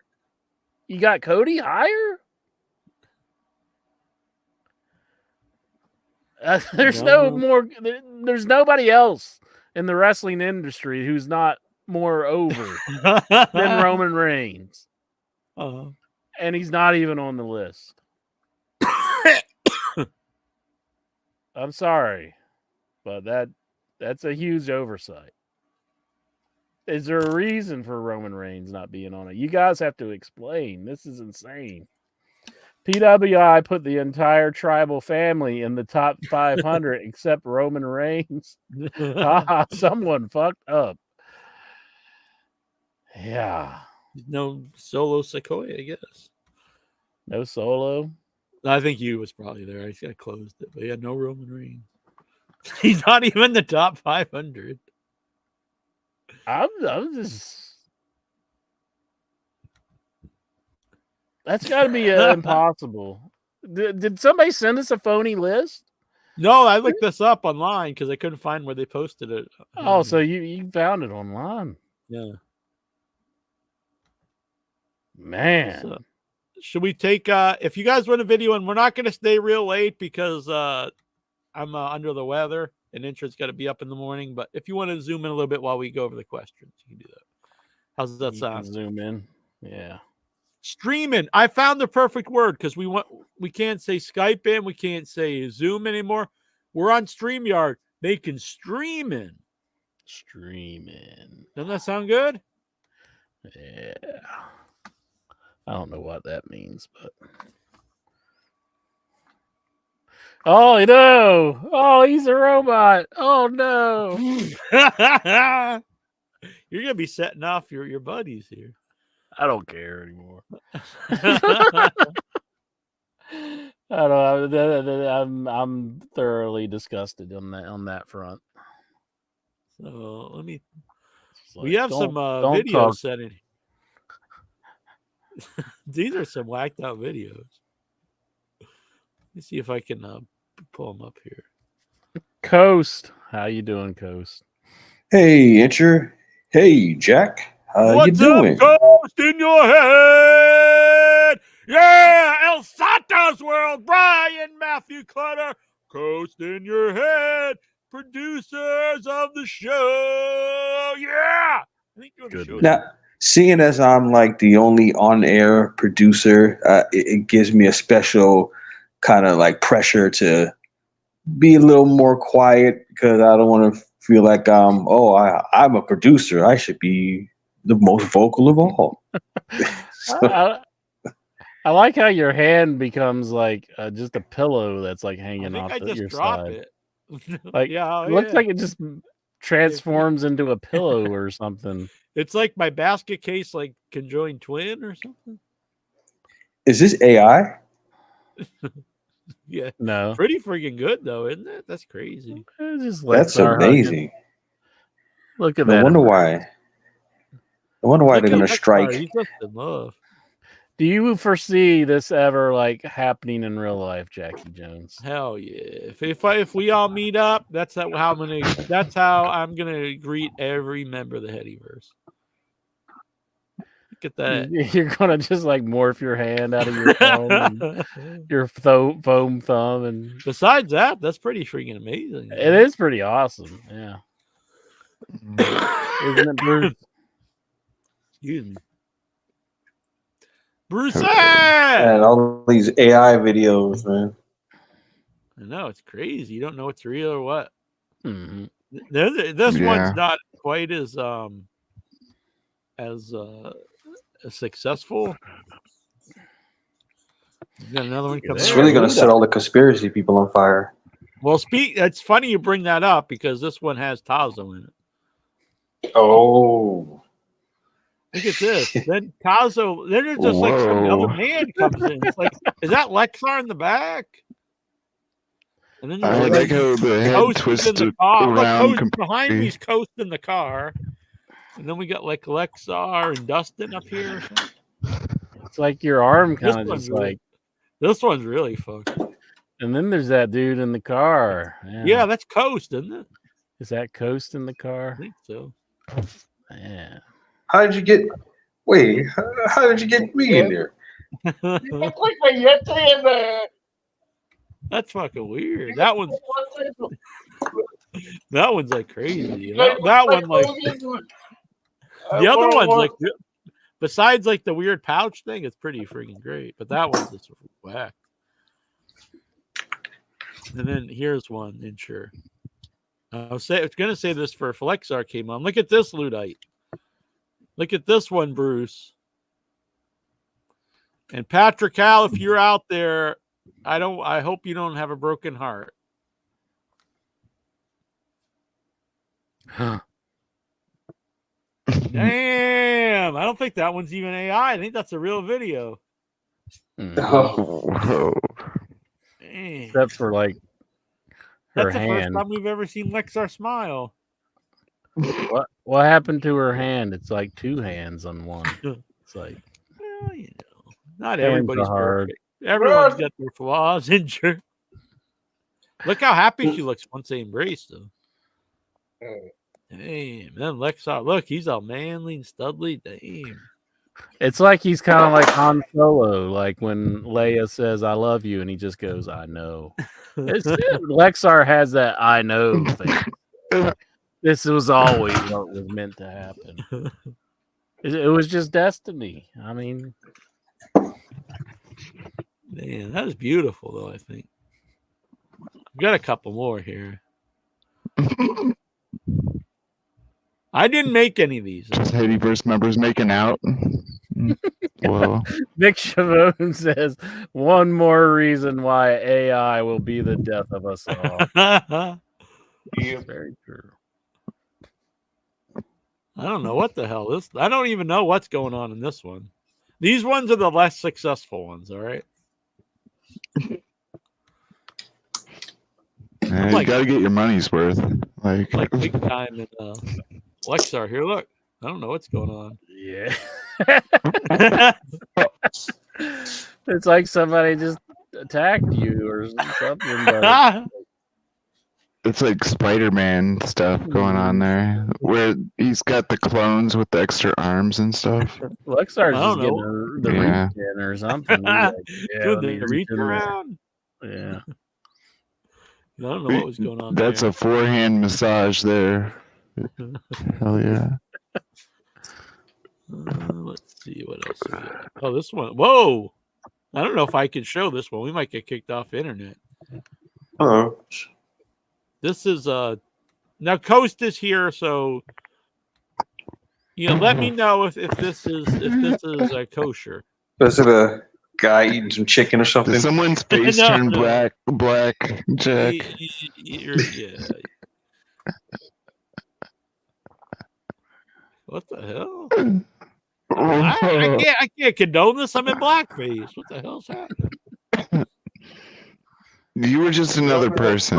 Call them like something else. That was Jonathan Jack. Jack isn't even your real name. What the hell? Oh, this one. Oh my God, this one's freaking me out. Intro. This next one. Uh-oh, I'm worried.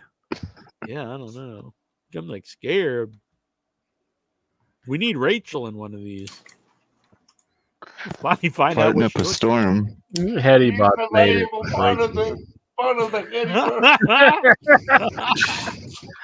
You've become one. We just like our heads just meld together. Look, that's creepy. That was really creepy. I'm like we're absorbing each other or something. It's like that movie It. Not It, but The Thing. Yeah. Yeah, The Thing. That one's a good one. All right. There's some of me and you, Incher, on the Facebook page. You want to see those? I know. I've seen some of them. I don't know how to find them. I tried to experiment with AI a little bit, and it didn't really turn out too well. I was trying to make Hulk Hogan the bass player in Metallica, but it didn't really come out. Yeah. Were you having like issues with the prompts or something? Yeah, it's like we don't understand Hulk or something like that, and I was like, I just call bullshit. Yeah. What you have to do is you use AI to write the prompts. So you're like the rockers there? Like Is Yeah, that it looks like what's I'm going like- on? It almost looks like there's like a incher mask or something. Like I got yeah, like, because you got like a beret on your head or something. yeah, it's like like it's a like connected. part beetle on my head or something. Like, Damn, you Guys look so look like- happy though.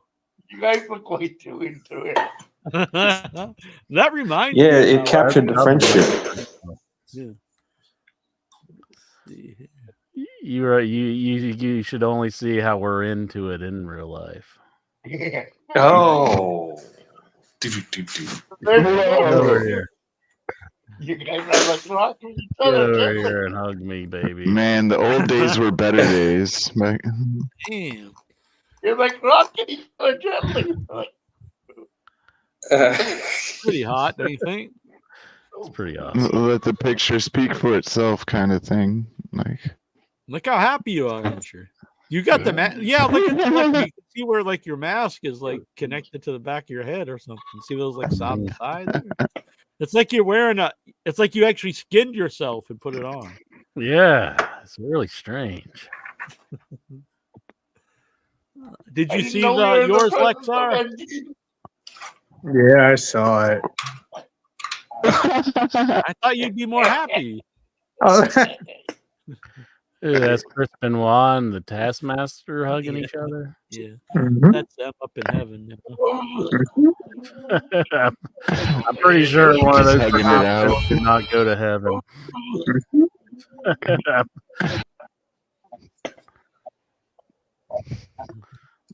I'm not saying any names, but its initials Yeah, are Chris no, Benoit. So you didn't like you and Geraldine I like it. embracing? but I like it if we were like less, showing more skin. I probably wore a t-shirt and short shorts, and Geraldine wore a tank top and like short like how shorts. big and are she your was hugging nipples? me. Like, I need to imagine it. I think Lexar is trying to goat you into just making it some AI I didn't make porn any for of him. these. I didn't make any of these. I swear to God. I don't know how to make these. I'm going to try to figure it out, but I don't know how to make them. Why Who Matthew made 'em? Clutter? Why Matthew Brian Clutter Matthew created Clutter made those? most of them, but Jonathan Jackson also. Jonathan Jackson made the one with you, Lexar, and Geraldine. I gotta think of for that.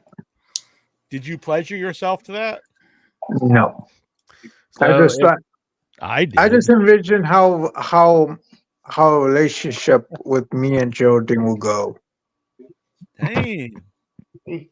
Well, first get by the chloroform. I was Maybe you might talking- want to roll. I And was it talking just to bog- Geraldine earlier. It just boggles my mind that we lived on the East Coast. I'm from Jersey. She's from upstate New York, and we like never met each other yet. You never made out? Oh. We never met each other yet. Oh. So Patrick Howell shows up in the chat room and be like, acknowledge me, and we'll be like, we'll acknowledge you with this. Just to see what his reaction will be. Damn, you think he'll like I don't want the man to like lose his mind or like be heartbroken. Yeah, we probably shouldn't do that. That's just me. Probably has a heart attack. That's why I need you, Jack, because you stop me from just being like a total asshole sometimes. You were smiling like you didn't Come know here. that's Why don't be pouting out those lips? You've got the nice big full lips, ain't you? Yeah, but you got the DLS or the DSL. DSL, that's it. What's a DSL? DS and lips. Oh, Okay, that's what I I used to thought- say about you. You're just not lying. Lips is so damn strong. That's gonna go. Never mind. All right, so let's go around the horn. Coach, what's on your mind, my buddy, my pal, my amigo, the producer? I finally got to the last stage of my little project I'm doing. I'm making a card game, and I'm printing up all the cards now on my printer. Wow. Oh yeah. It's the longest process was like making the game mechanics on there. But yeah, like, and we're gonna have a convention. Not me personally, but there's a convention coming up in October. It's called Big Bad Con, and I'm gonna go there and try to see if I can get a table and get a test play going. Big Bad Con. You heard of it, Incher? No, I've never been to one like that. They call it Big Bad Con. So is it like a collectible card game, or just like you buy the set and you you play it? It's games, as you know. I think I don't know if it's the first vid. It's the first time I remember really talking to you is when Annabelle and I were throwing poop around the hotel room. yeah. Well, that wasn't the first time. We spoke on the Skypers and the For years. Yeah. You know it for years. but yeah, like it's a hybrid TTRPG and card game that I'm putting together. Cool. Thank you. Yeah, I'm a big fan of card games, board games, video games. Maybe you could send out some if it's out by early next year. We could have a cameo in Arbor Day. Arbor Day's been pushed to spring because I was afraid it's going to get too cold in the fall, so we're going to film it in the spring and more time to make all the props. So. Yeah, that's smart thinking. Yeah, cool. Oh yeah. Oh yeah, not unboxing. to fall into Coast. Unbox that boy, yeah, unbox it, yeah. I'm gonna do a little unboxing here. Would you like? I'm gonna take it out of the box and try. Yeah, go for it. We got something here. Oh yeah. Just showed up today. Oh yeah, look at Lexar's eyes. Be careful. Yeah, I'm trying to Oh. not put my address on Not towards display. the jugular. There we go. I try never to cut things when I'm naked. It's That's just dangerous. Is that picture on Incher's Ooh, shirt like? looky here. Look at this. Mm. Oh wow, Wow. that's pretty sweet. Yeah, the slip cover is great. Slip cover. Mhm. I thought it was like gift wrap for a second. I think there's a sticker there too. I don't know if it Mhm. dropped it. Yeah, I've seen it. Yeah. Bam. Cool. Oh. Smash Mouth. Mhm.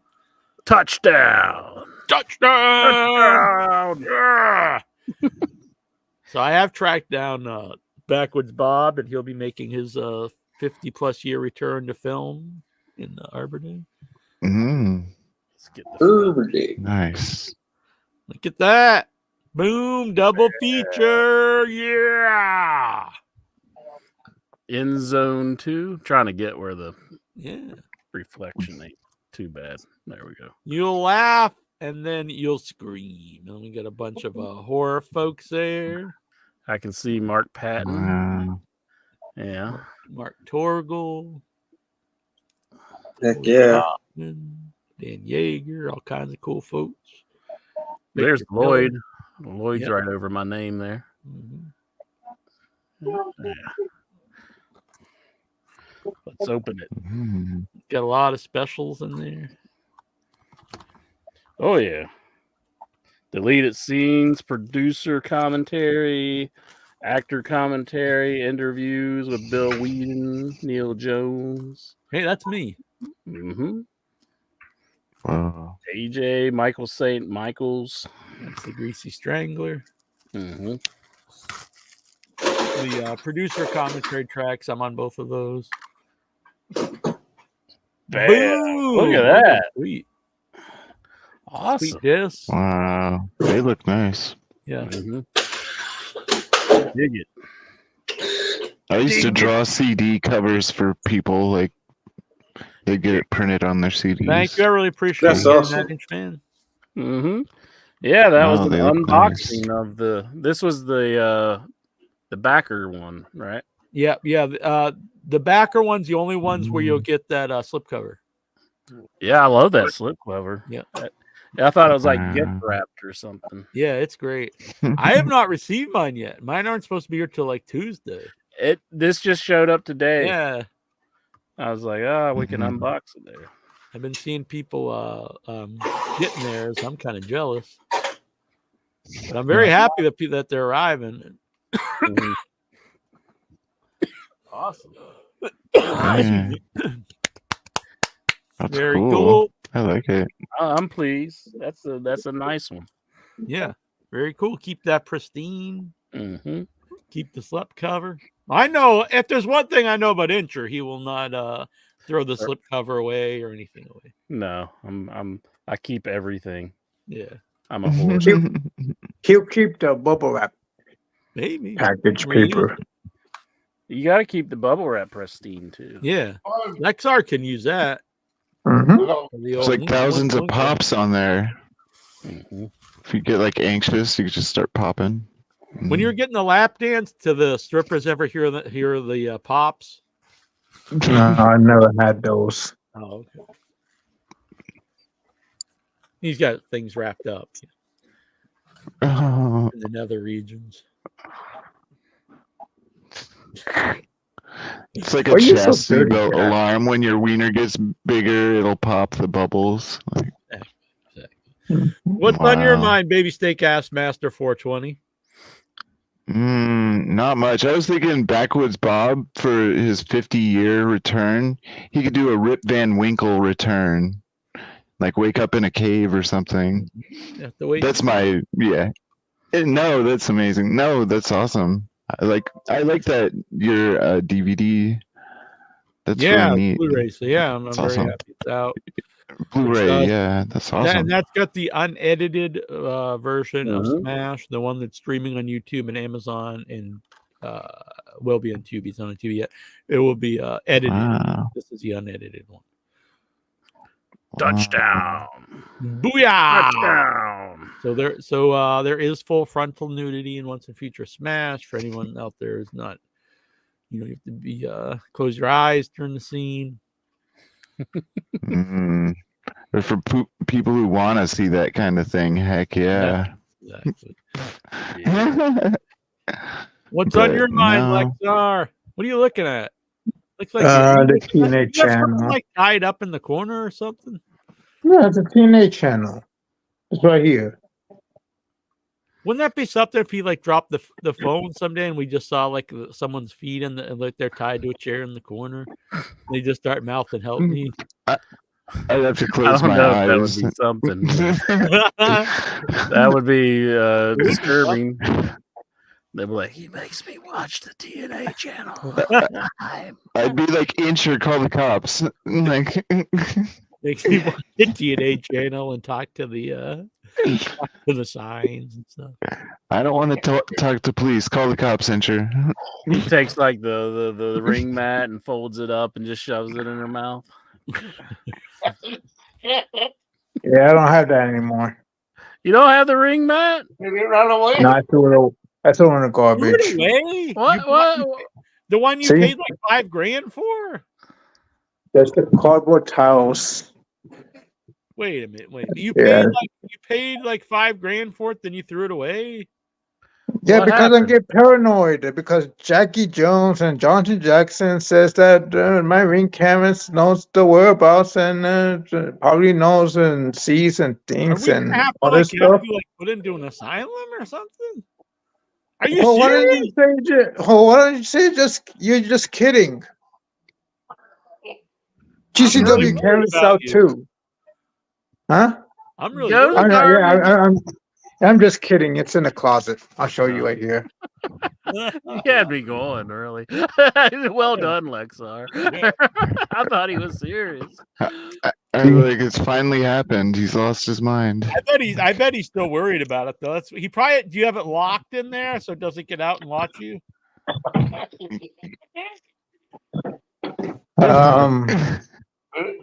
Yes, I bet you do. It's gone. You have like a padlocked in there? No, there's no padlocks in my closet door.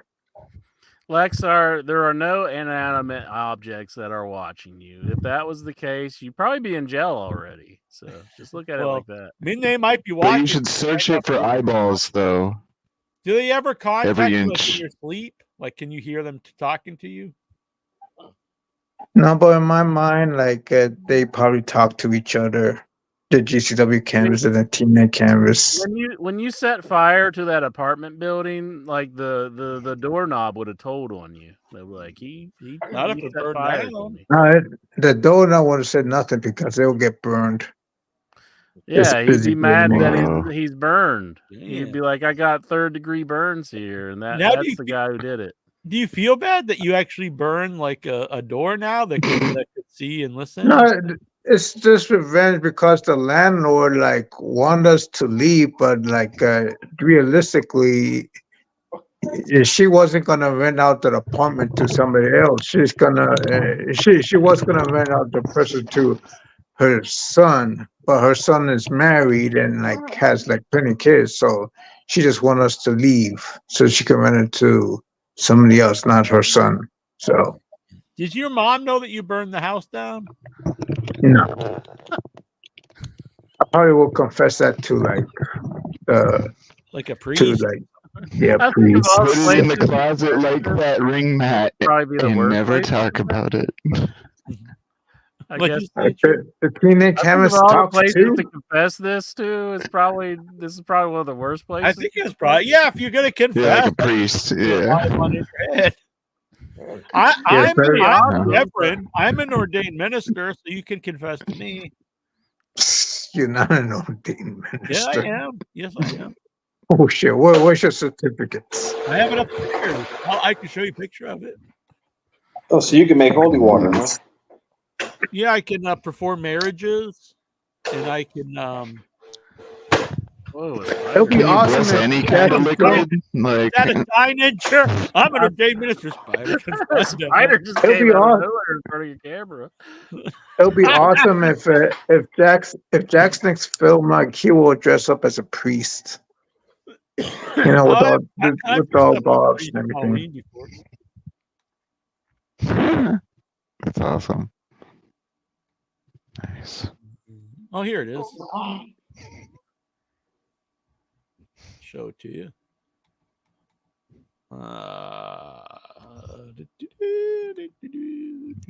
Yeah.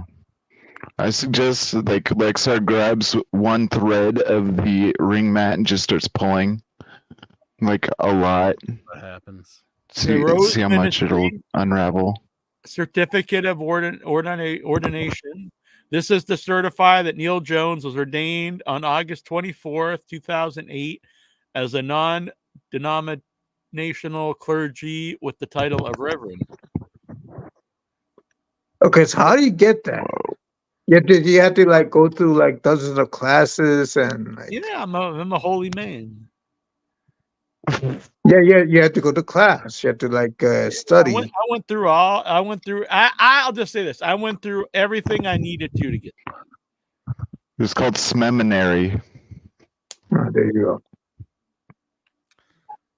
go. I grants the authority to perform all religious services and rites as permitted by law. Hey, I got a better idea. If Geraldine and me were to marry, I can how marry. are you? Yeah, I honestly have upstairs. I should bring them on the show sometime. I have the certificates of marriage that I can legally marry people. Mm-hmm. Me and Geraldine. Now I will say it's non-denominational, which does not mean there's like a religious overtone to it. So it's like if you went and got married at the, although I am a reverend, I guess, but like if you got married by the justice of peace. Mm. Oh, that's fine. All right.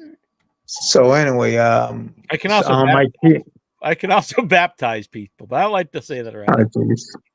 But you hate You will just you set up throw a shop at, baby like, a in the air quarry. though? Will you throw a baby in the air Only though? something really cool happens.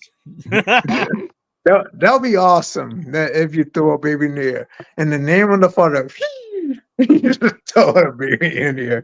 But there you go. It's baptized Just start by the jumping. air. Mm-hmm. Maybe. All right, we don't want to talk about this. I'm not here. I'm not here to make fun of anyone's beliefs or anything. So, what's on your mind, Luddite Supreme? My book comes out next week on Wednesday. Sweet. Oh, nice. Mm. It's on Kindle right now. symptoms of the universe. That's gonna be the Black Sabbath. Hmm. Yeah, awesome. So it's on pre-order. That's what I meant. Very cool. I We haven't got an watched it. author in the group. Well, I was doing these kind of moves a long time ago, and now I just started up again. It was not a great Oh. picture. There I am with my priest outfit on there, Alexa. Mhm. It was a holy day. Priest collar. Yeah.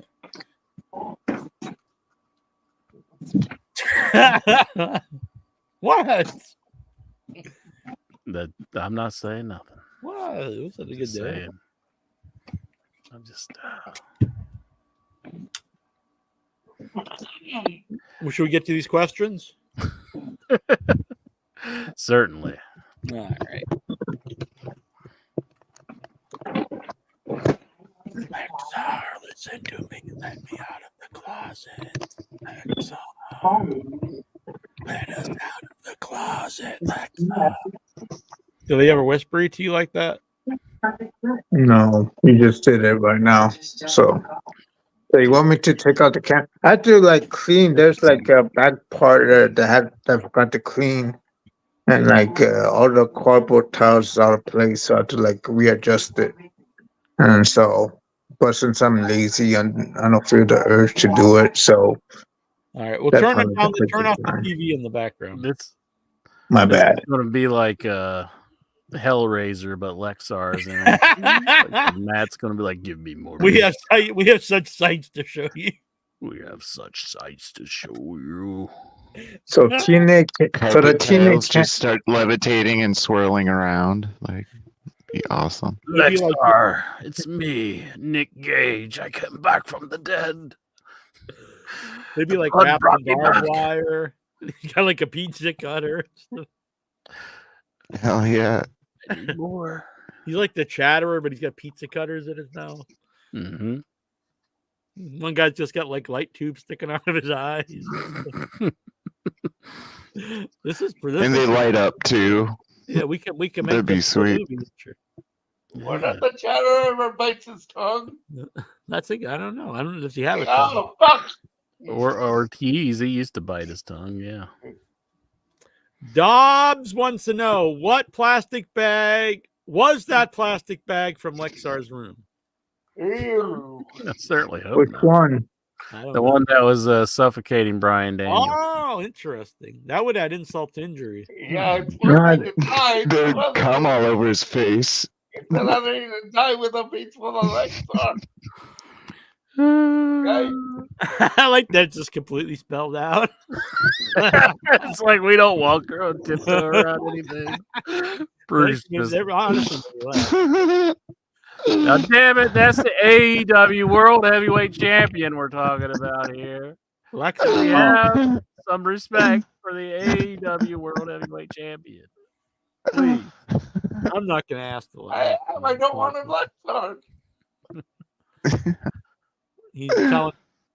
I won't ask this one. It's out of line, Dobbs.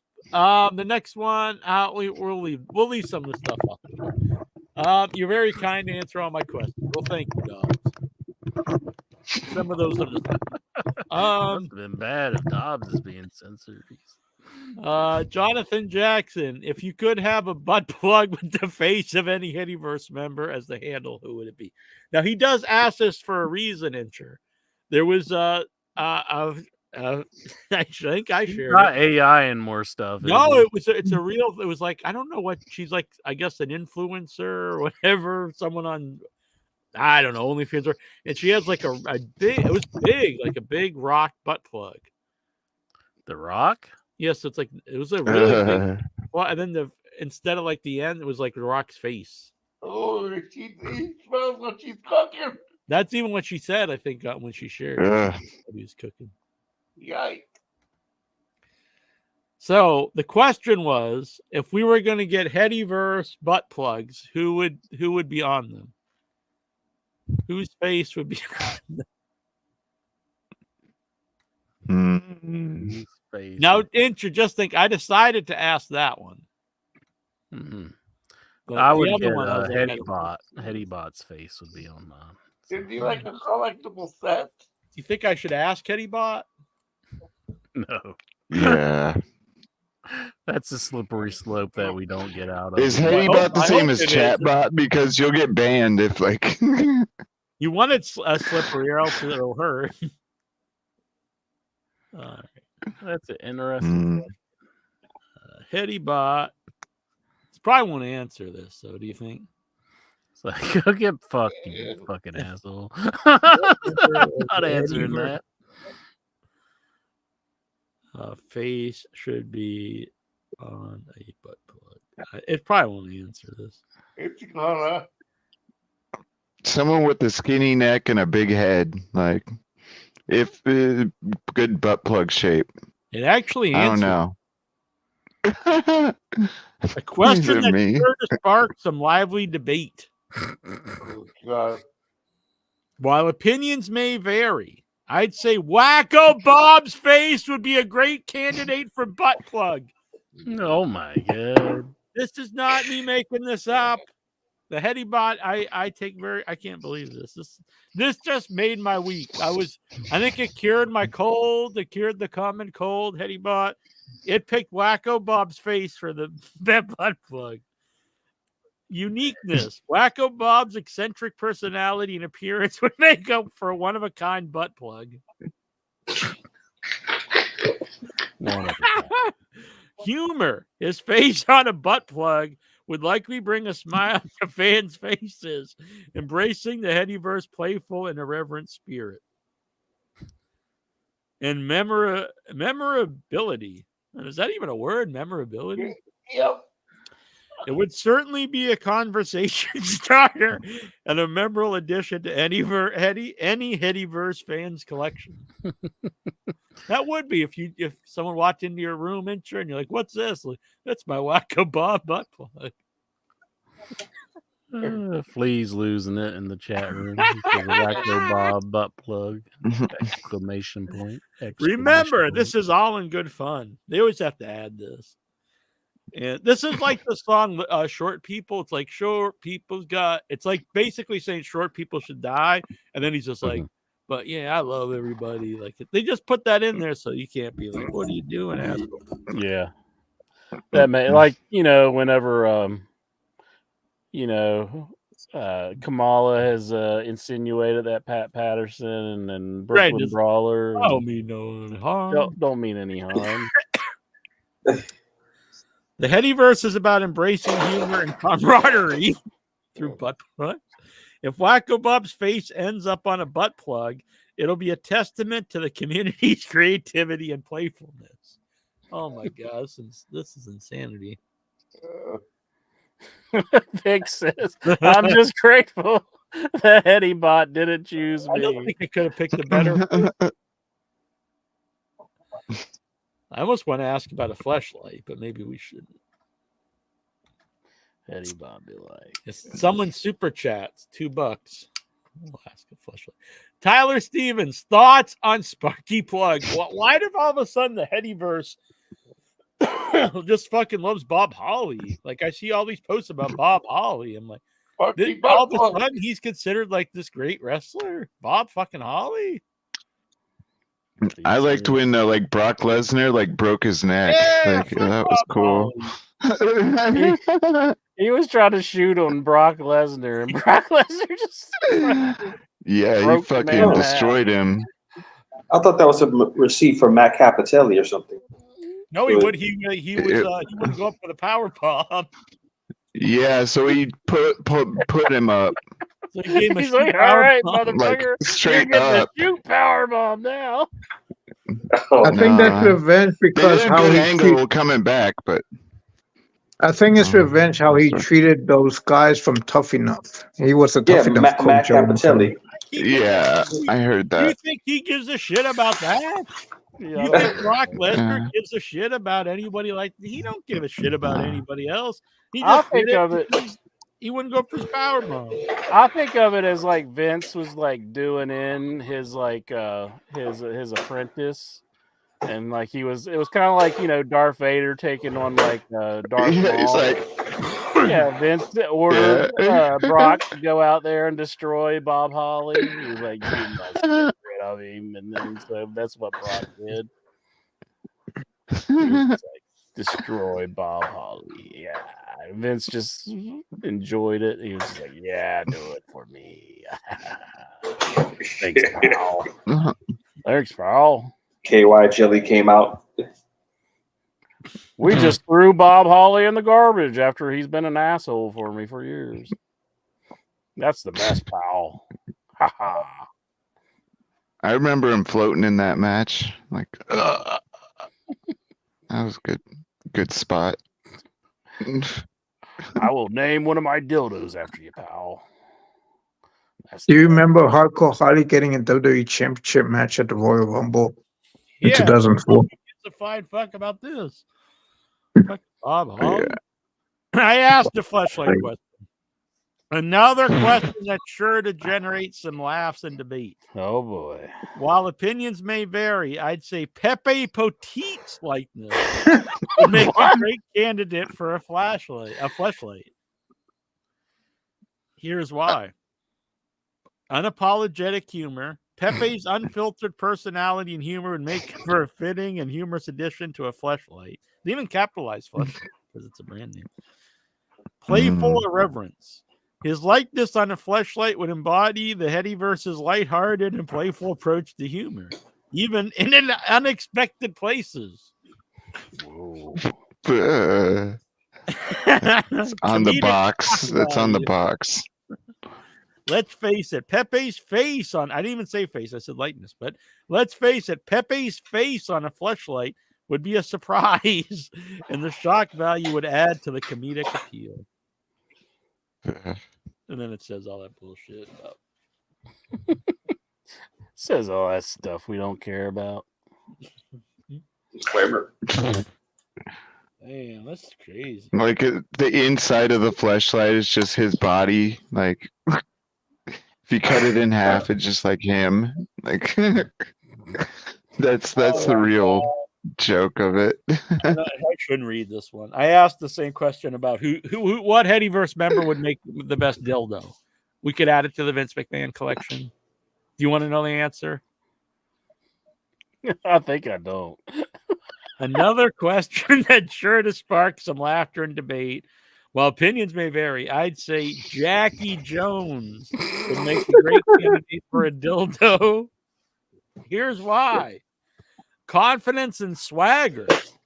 Jack's bold personality and confidence would make for a fitting and humorous addition to a dildo. Unapologetic humor. His likeness on a dildo would embody the Headyverse's unapologetic and playful approach to humor, even in unexpected places. That's really wild to put that on the dildo. Unexpected places. Mm-hmm. Comedic irony. Jack's straight-laced and professional persona as a lawyer. You're a lawyer now? yeah. I never told you guys. But. Do you have a certificate for that one? Makes the idea of his likeness on a dildo even more humorous and ironic. Does it have arms like on those little finger monster things? Little top hat. Tyler Stevens, what was your best lap dance ever? With the Jackie Jones dildo, probably. Best lap dance ever. I've never been to a strip club, as I've mentioned many times.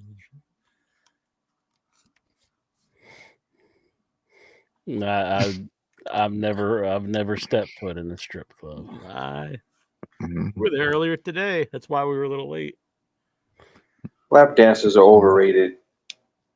Yeah, I've not had one, but yeah. It would be. Like you get glitter all over you, like other dudes sweat. Like I do. What is a because they're rubbing up against a bunch of guys, so like you're getting whatever is from the other guy all over you. Then you just get titties in your face. Like jizz. You get smooches all over you. Like smack ass. Yeah, well, that's too much germs for Coast. Yeah. Yeah, like All pubes that falling. nastiness. Well, if you have sex with another woman, you get germs anyway. So Oh yeah, Yes. Maybe That you'll happened. find yourself someday. For that is what men do. Have sex with women. Yes. Tyler I've read Stevens that before. would Neil Jones, I don't know who that is, and Troy Jones do a Mick Foley and Al Snow fan fiction film? No, but not a film. Maybe a Photoshop poster. Lexar and wrestlers re-signing and release news. Xavier Woods, Nikki Cross, and Asuka has re-signed with the WWE, and Omos has been released from the company. Your thoughts? I mean, he fucking Omos? blows. Yeah, He's the Nigerian giant, Jack. fucking sucks. He's probably out stealing pets now or something. He might go join the They hurt should bring him business. back, and he's like the dog eater or something. No Fucking way. Jenkum. Yeah. Kamala 3. Gimmick. All that's missing is the spear. Tyler Stevens would Lexar, aka Christian. We know Lexar who he is. Get a slipper beating when his mom finds out he spent the grocery money in his part of the rent on strippers again. she doesn't care. You lie. You don't. She doesn't care. She doesn't know. You said before she doesn't know you go to the strip club. Oh, say Yeah, if you went to a strip club, Lexar, and the stripper like starts saying, "I need a place to stay tonight." Could you bring her back? Like, Probably not, because my room is not that big and it's a mess though. Maybe you could put her in the closet with the canvas. no, Jack, don't make this suggestion. No. You know, that's a good God. idea. You're not a reverend anymore. I don't want either of these talking back to me, the canvas or the stripper. Locks them in the closet. So canvases do talk. What? So Canvas? do talk and see and think. Oh, I thought you said That's what they do. That's according to Jack. They talk, see, and think. I am starting to worry about it. Lexar's like the sadistic Bob Ross. He's like, I can make this canvas into anything. It talks to me. It's a happy little kid. Where does he put the happy little tree? Lexar, we actually went over this about the Hurt business or the Hurt, whatever they're calling something. It's rumored that Fox could have an AEW show on the network entitled Shockwave. Are you intrigued? Shockwave. Not I really. do think it'd be good exposure for him. Oh but yeah, it's good for the company, but am I interested in watching it? Probably not. yeah, it's going to be rough watching those. It's just too many, too much. Too much. Shockwave with the Shockmaster. Shockwave. Yeah, maybe it'll be hosted by Shockmaster.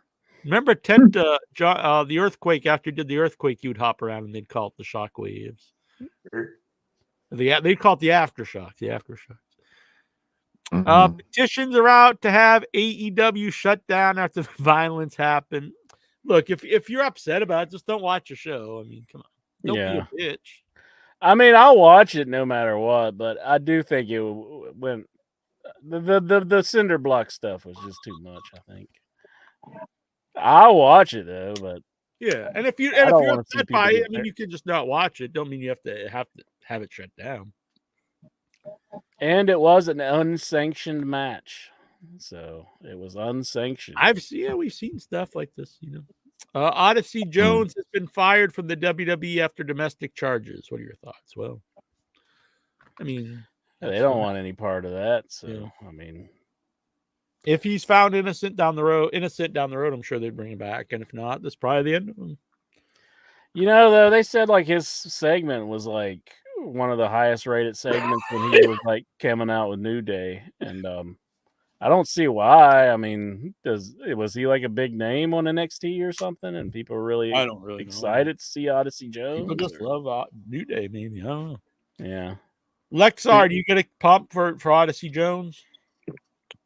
I think Xavier Woods was gonna turn heel, Yeah, and like, that's what they were planning for, I would think. Have a mhm. nice day. But yeah, Xavier Woods didn't like that Kofi was adding Odyssey tunes. So Mercedes Moné has plans on releasing a music album. Are you intrigued? Nope. Incher? did she do her intro track to CEO? CEO. I don't know. Oh, Mercedes Moné. I was thinking of yeah. Sorry. No, I'm not too thrilled.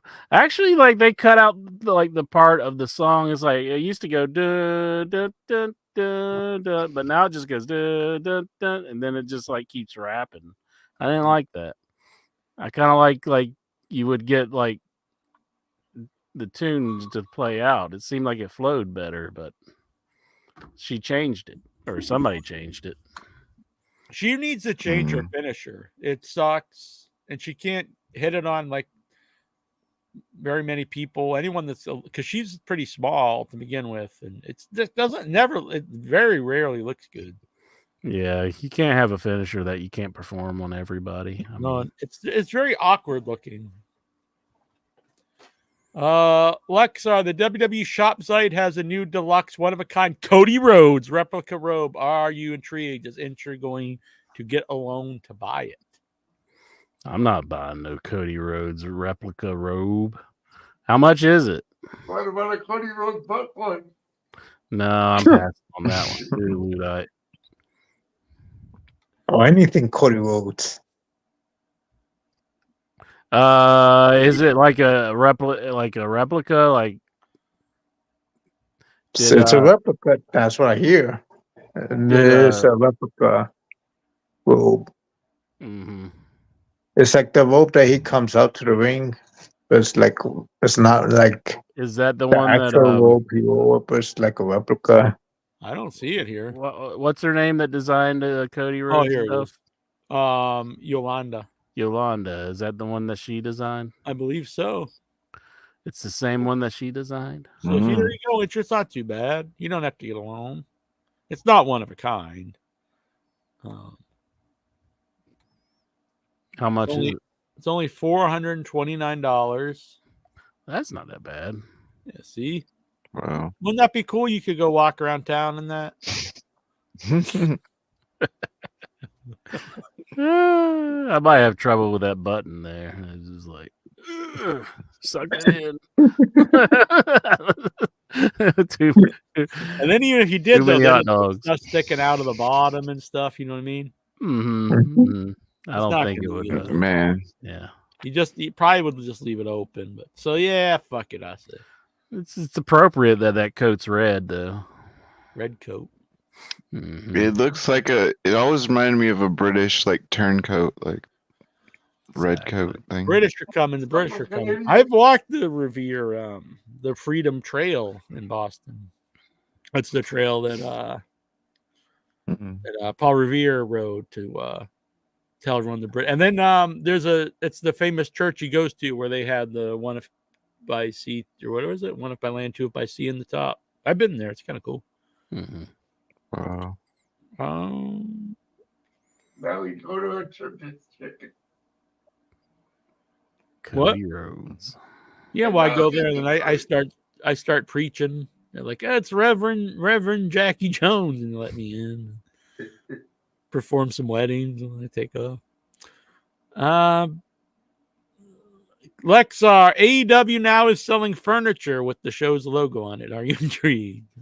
No, but if people want to buy it, it's cool. Like what? Like a couch or is it like a? Yes, a couch, a sofa, a love seat. I'd have Can to you go imagine all, buying like the AEW couch? I'd have to go all JD Vance on that couch. Show it how much I appreciate that couch. I love AEW that much. Oh my god. No. That's kind of neat, I guess. How much are they? Is it? I don't Could you imagine walking in somebody's house and like their whole furniture is like AEW?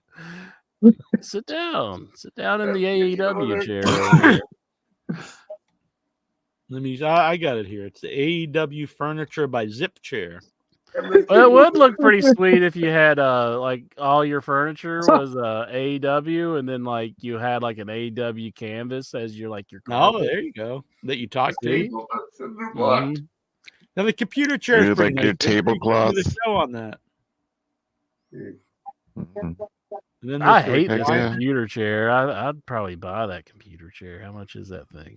There's two different ones. There's the Phantom X and the Expression Pro. This one's probably the fancier one. See, I don't like how the wheel. See, because I don't like the wheelbase on this chair because it's hard to like move around. I prefer something like the other one had like it was kind of like going like that. It worries me that there's no prices here. Oh, that's it's always expensive as hell if there's no prices. What's on that? It says Zip. Yeah, honestly, it's more like the logo of the company than AEW. Yeah, what's on the back? Does it say? I can't see what that says. I don't know if that one even says AEW. Yeah, that's not even an AEW chair. What bullshit are they pulling on us? Oh yeah, that one's not. It's these other ones. This is the Game Rocker 100. This is for young fans.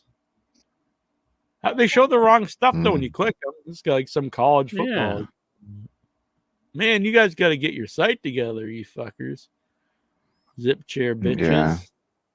Looks like they just do any logo. Could we have like a in your head Zip chair? Yeah, they shouldn't just put up like when you click on them, it's just like random like logos. Yeah, you want the AEW one, not Thunder, whoever that is. Thunder something. How much is this shit? Yeah, they're wanting you to call, and then they're going to be like, "Oh, it's $3,000, low price of $3,000." They can get any NBA team, NFL, soccer. They don't even list AEW here. Fuck these General guys. Motors. Fuck them, What a Lexar. Bitch. Fuck you. They're $800. Computer chair is $300. The And couch is $1,500. $1,500 couch. Here's a upholstered one for $3,000. That couch better fuck me for $1,500. That's like missionary position on the couch. You can achieve that. Are you gonna get another loan, Lexar, and get one? No. Maybe you Well, could get a I think you combat wrestling loan. GCW. Rapid and barbed wire. Mm-hmm. Just get a steel folding chair with the logo on it.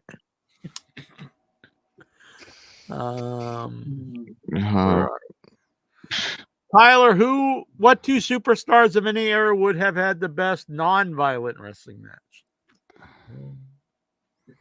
What's two superstars of an era would have a non-violent wrestling match? Bret Hart, maybe. Orange Cassidy. Somebody. Like no punches or anything, or Yeah, I don't know what they mean violent. Like so, just because Bret like Hart had wrestling violence, so holds? just straight up mat wrestling. Or Zack they Sabre just- Jr. or is this just like a comment like saying that wrestling is just violent? Yeah, And Or it's like not- the genius doing a whole bunch of cartwheels and stuff. Yeah, I'm not sure. I'd have to know more what they mean. Who's like some guys that would just stall, like Larry Zbyszko versus like maybe Dory Paul Funk Jr. Orndorff? Like Simon Dean when he would like just like strut around and be an idiot. Brazilian Supreme Court has banned Twitter nationwide. Oh God! Sorry. Did they ban X or Twitter? Both of them. Both of them. Nationwide. Tyler, what wrestlers have or had the worst criminal backgrounds? It's been long. Rock and roll. Criminal Bucks background. Zumhoff. I'd say If New Buck Jack has a pretty Zumhoff, big rap sheet, doesn't he? if Buck Billy Jack Zumhoff's still Haynes. alive, Yeah. Buck Yeah, he's Zumhoff's still, still he's still alive. I don't alive. know. He's still in the big house. Mm. You think we could get him on to see how he's doing? Get him Oh yeah. Well, Interview Yeah, from be known prison. for that forever. yeah, I don't think we want that. How's it interview. go? Having a good time, making a new friend. Back when we talked to you, and Zack Sabre Jr. and Quackenbush. That's a good one. Tyler Stevens, what? Oh, sorry. Do you still suck your thumb? Lexar wants to know. No. Do you, Lexar? No. You must, since you asked. But I knew when I was like in my senior year in high school, I knew this girl who's also senior. She still sucks her thumb. That means she'll suck your wing wang. Now she already has a boyfriend, and like I wonder how he feels like he had to hold her hand with a soaked thumb that was in her mouth. I mean, if they're Yeah, boyfriend I business. wonder about that stuff too. Like, oh, baby, you You ever Yeah. try to do the? got You ever try to do the Rodney. Pafo, Lexar? Powerful, no, You never even tried? I bet Bruce has no. yeah, probably. I don't know. I didn't know Maybe what once. the powerful is at that time. Oh, so you didn't know what it was called while you were trying it. Maybe you could get the canvas out and try the Pafo on the canvas. Maybe. Oh, Yeah, he slipped on some ice, and then that happened. your mom walked in like, "What are you doing?" I do the Ric Flair knee drop. On your penis. Oh. Tyler Oh my Stevens, why would Randy Savage wear so much baby oil when he knew Andre the Giant didn't like it? Maybe he's a troll, Yeah, I'm sure. Trolling Andre. or maybe Andre's just a bitch. Well, didn't If Andre you like? knew you were gonna get your ass kicked anyway, sorry. Didn't Andre just intentionally like come out to the ring stinky so he could like put I mean, he people in shit his on- armpit and stuff? Yeah. He shit on somebody. Shit on Bad News Brown. Oh, Get geez. the demon fired. Was that after Bad News challenged him to a fight, or I don't know. It was like in Mexico, and they said he drank a bunch of clam juice and vodka, and then he would like sat him in the corner, and he just like shit himself all over him. why would you do that? Well, I think it was an accident, but But the Giants gotta go. The Giants gotta Oh, go. bro, it was an accident. imagine like the only guy shitting on you, but it was like clam juice. all the times No, that would be like, Do you think that's where Vince got the idea? Oh, Time Andrews.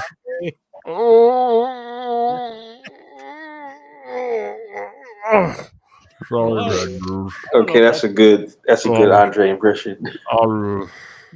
I don't know if he Oh. jizzed on him.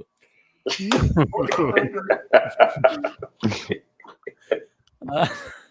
Lexar, if you're nostalgic about the 90s, 80s, or 70s TV, do you collect TV guides to reflect on the golden era of TV? I've wanted to I- like go and check like at the library to see like old TV listings to see if like I can find like the show that I seen Hell when I was yeah. a kid was actually on in my area. But I know it had to have been. But, What was it? Morgus the Magnificent. The hell? I know it was. He's based out of. He's just like like Elvira or something like that. He's based out of New Orleans, but He was like, all over the- nobody Oh. seems to remember him around me. But I know I've seen him because like, how would I even know about him? Like I remember like, on Coast all the time. but anyways, wow. Tyler Stevens, have you ever used baby Morgus. oil? If so, for what? did you know Baby Morgan oil. Baby Snake Ass Master 420? I think I've heard of him. Maybe. Is that the guy who's married TV to right now. Hardcore Country there? No, that's Magnus. Magnus. He's the current GM of SmackDown. So Mhm. What's Intra's favorite episode of The Waltons? That's from Lexar. I honestly can't even tell you one episode of the I Wall. want money. Good night, John Boy. I know, I know that one. Yeah. Right? Like, because my dad would say that sometimes, just like being goofy. But that's the only reference I know from the show. I never. That one watched you it. go look up in the TV guides, Lexar. You start looking up some Waltons. No, I just like Yeah. look at the old cartoons and old game shows and talk shows I probably missed when I was a kid in the 90s while I was in school. Like, From look at this 8:32, show like on he was on at 10 2:45. Like Ricky Lake and stuff. Yeah, Ricky Lake. The Price is Right. You waste The your time. Sally $25,000 Jesse pyramid. Raphael. Trivial Pursuit. Mhm. Bonanza. Gong Keith. Show. Heathcliff. Sonic the Hedgehog. So what was That your was the- favorite cartoon? Yeah, there were cartoons that shown in the daytime on weekday mornings before all the networks like reverted to news. There were like cartoons on like Channel 9 and Channel 5, Channel 11.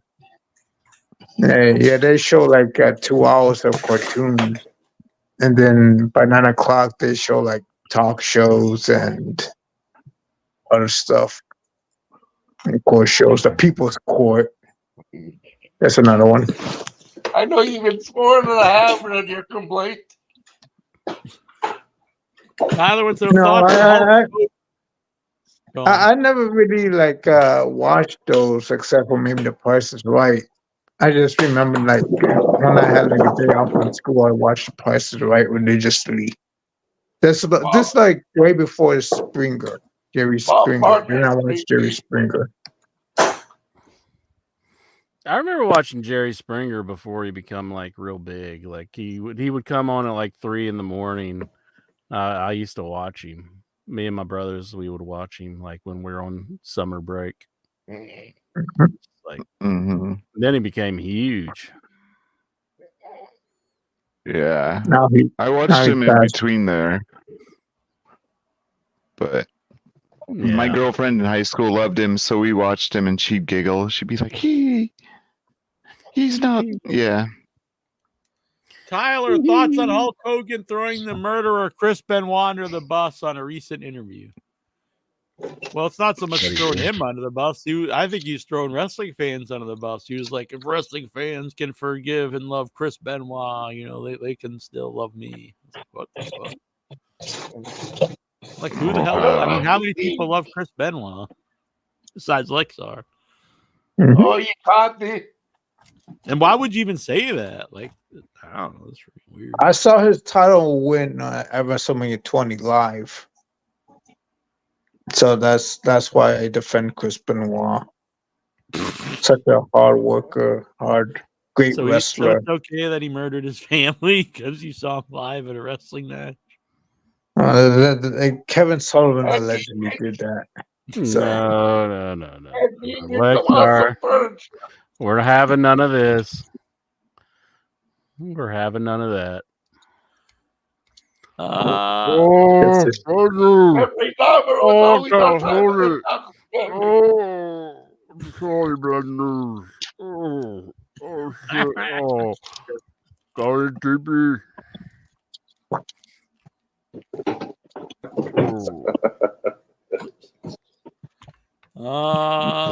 Lexar, can Jack sing the Gummy Bears theme? Gummy Bears bouncing here and there and everywhere. What is it? Like they bring. What is it? They bring? That's one of also shows that's like even though it's on HBO, it's like I don't get that when I was a kid, but like it was like on there. Maybe High. It's like high adventure that's beyond compare. They are the Gummy Bears. Yeah, those are one of the weekday morning cartoons they show before school. Do you want to go back to school? Maybe just to like study like TV production and stuff. It's probably like a community college. You could do that. No, they don't do shit there. Okay. I've been there before. They don't do shit. Actually, most I feel like most of the students in community colleges like doesn't care. They just like waste How their do you time know? in Do the you hang out college. there, or how do you know this?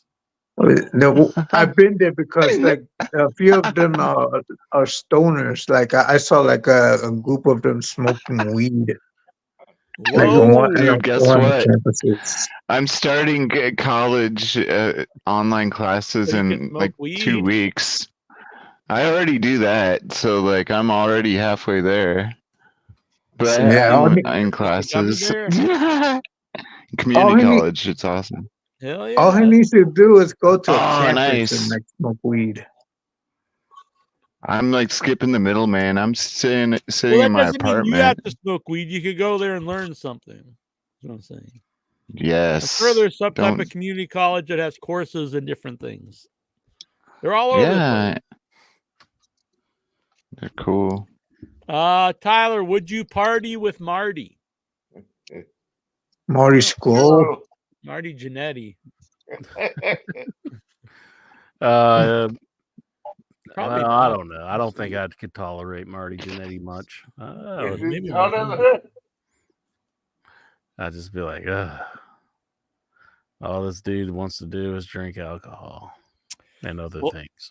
Lexar, can Brian Matthew Clutter create Wendy Williams AI footage? Well, he did actually. Let me get this up. Oh wow, Lexar's boy, you're really small. I didn't realize Lexar's so tiny. Yeah, I actually am. I'm 5'6".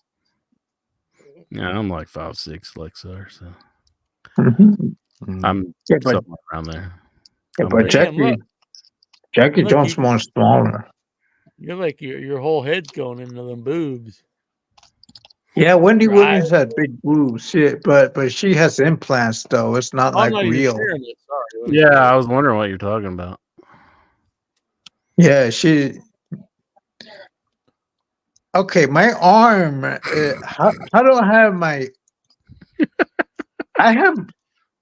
That's humanly impossible. Like, how are my arms like this? This is real footage, Lexar. Yeah, This arm happened. out of your chest. It's like a chest burster from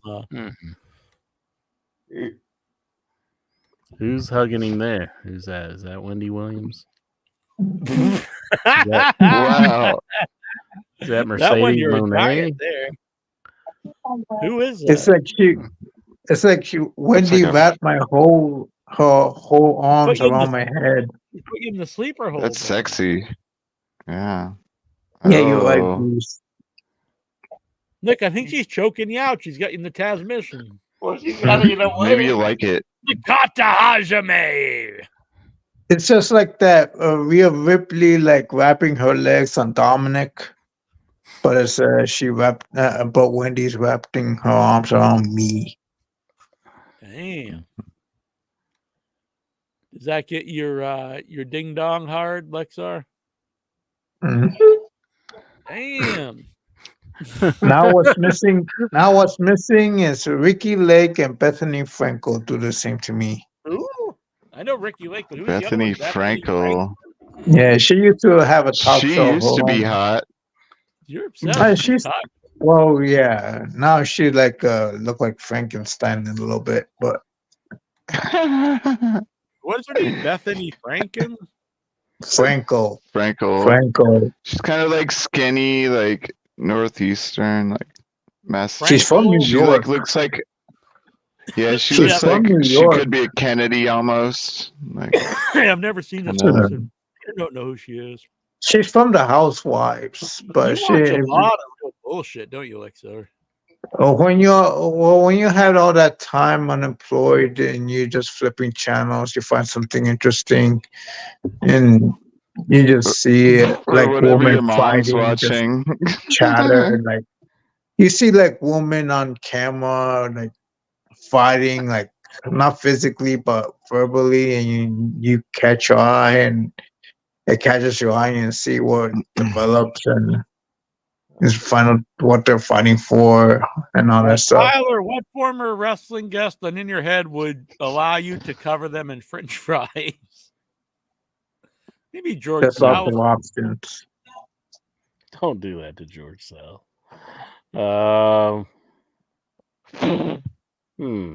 Big Mama. Big Mama's a strong possibility. Yeah, covering my fries. Yeah.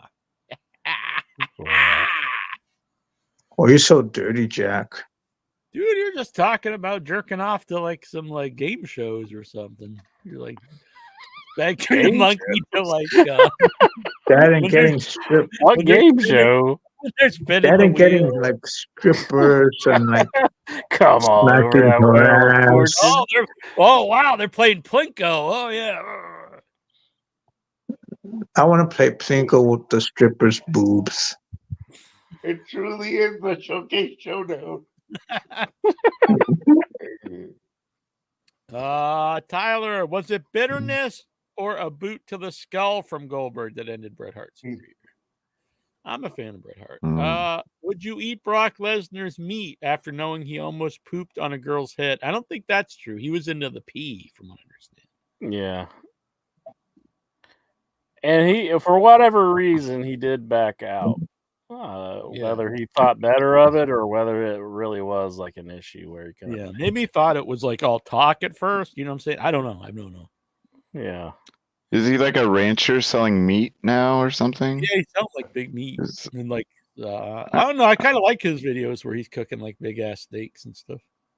Oh, nice. Tyler, were Johnny Ace and Shane Douglas any good at skateboarding? No, I don't think they really knew how to skateboard. No, neither one of them did. I don't think they ever like skateboard down to the ring or anything. No, they just like carried him. He Yeah. said Johnny could a little bit. But You ever not at all. skateboarded? Sure. A little bit. I Not had much. one, but I never really learned. I got pretty decent at going down the hill, and like the hill that I lived on at the time, it was Would you like just like sit on it or what? no, it was like bricks. No, I stood up on it. Like I lived Oh. on a brick street back then, so like it would like really rattle you. So it was pretty hard to do. All in But, all, you were just another brick in the wall. Oh Could yeah. you do the ollie? No, I could never do that. I could just go down a hill like decently, but like I just laid flat on it and rolled down a hill. I remember going down some decent hill, but I would lay down on it sometimes. But like I actually never really, I had one, but I never really used it. Honestly, I used to go sledding. I wouldn't say I was anything good. I mean, anything where anywhere near good. Maybe I think Bruce. He looks like he's probably like a skateboard man. I'm like, I was always like top heavy, like so, like I would like, Bottom heavy. Get a big I don't cock. know. Yeah, like stick to the skateboard, but like, I don't know. I'd always like hit a rock and like throw my skateboard under a car and it'd like run it over. So more of a bike person. Robert Budzinski out there is a big skateboarder still. He's in his 40s. He recently Heck yeah. actually got in a bad accident skateboarding. Oh no! But Dang. he's back at it now after recovering. Yeah, that's so tough. Tyler like, Stevens. it's amazing how they can just like go from a sidewalk to like the road or whatever, like just by jumping, and it's like I don't know how you would do that. Yeah, There's no I- Dangerous. I Yeah. once jumped over a house on my skateboard. You jumped over. I say out? falling off of stuff is easier than jumping on. That's what I usually Just did. falling. Yeah. Then magically landing. Oh, I didn't know you had to land too. Yeah, I thought you just had to fall. That's the hardest part. That's the hardest part. Tyler Stevens, would you Landing. rather get a lap dance from Brutus the Barber Beefcake or the part-time gigolo of Buff Bagwell? I think Buff Bagwell buffs the stuff. Got the cool top hat. Yeah, the top hat is cool. Where's my guy? I don't know though. Buff might take it too far though. He's like, he gets mixed up into things and he just goes with it and he doesn't like stop because like he said like he did that whole like that Gigolo show just because like the cameras was on him. So yeah, he was doing everything. I tell him not to stop till I get a happy ending.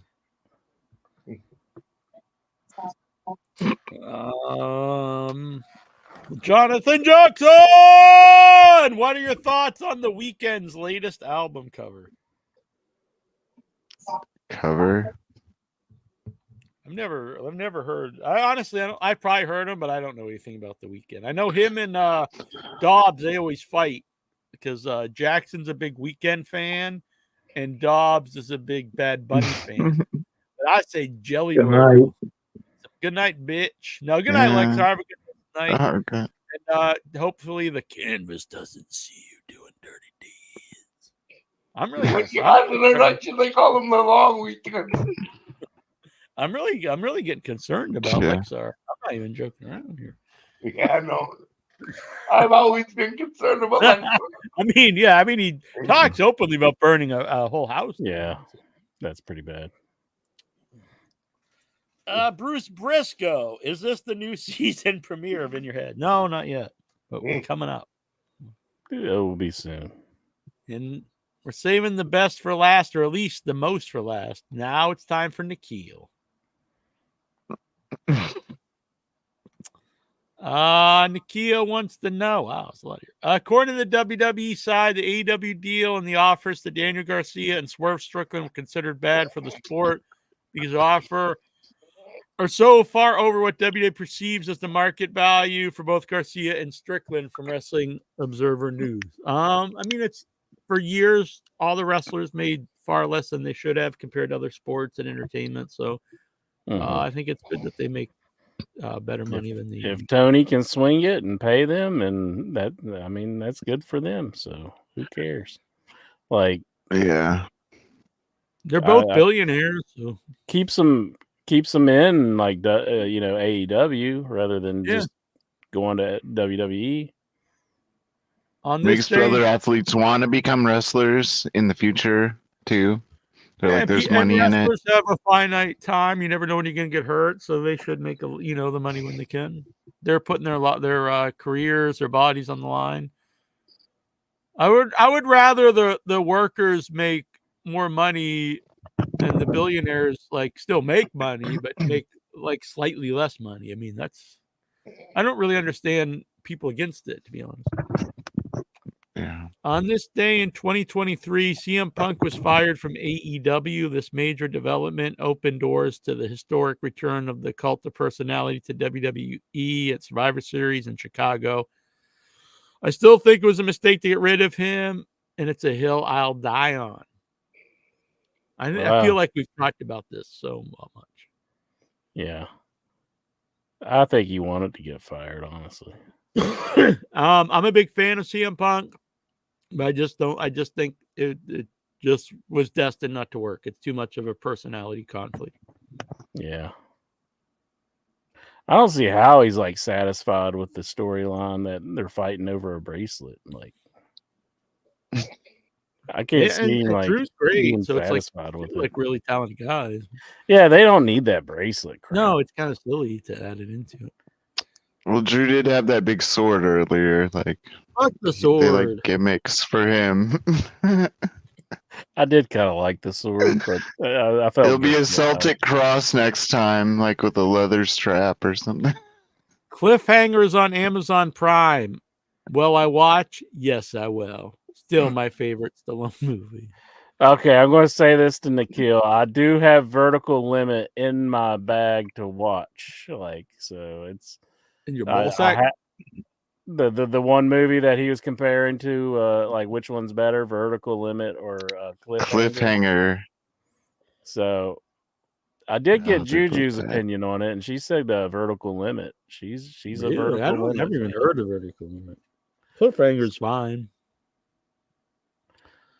On this day in 2018, All In took place, one of the most important pro wrestling shows of all time. Oh yeah, definitely.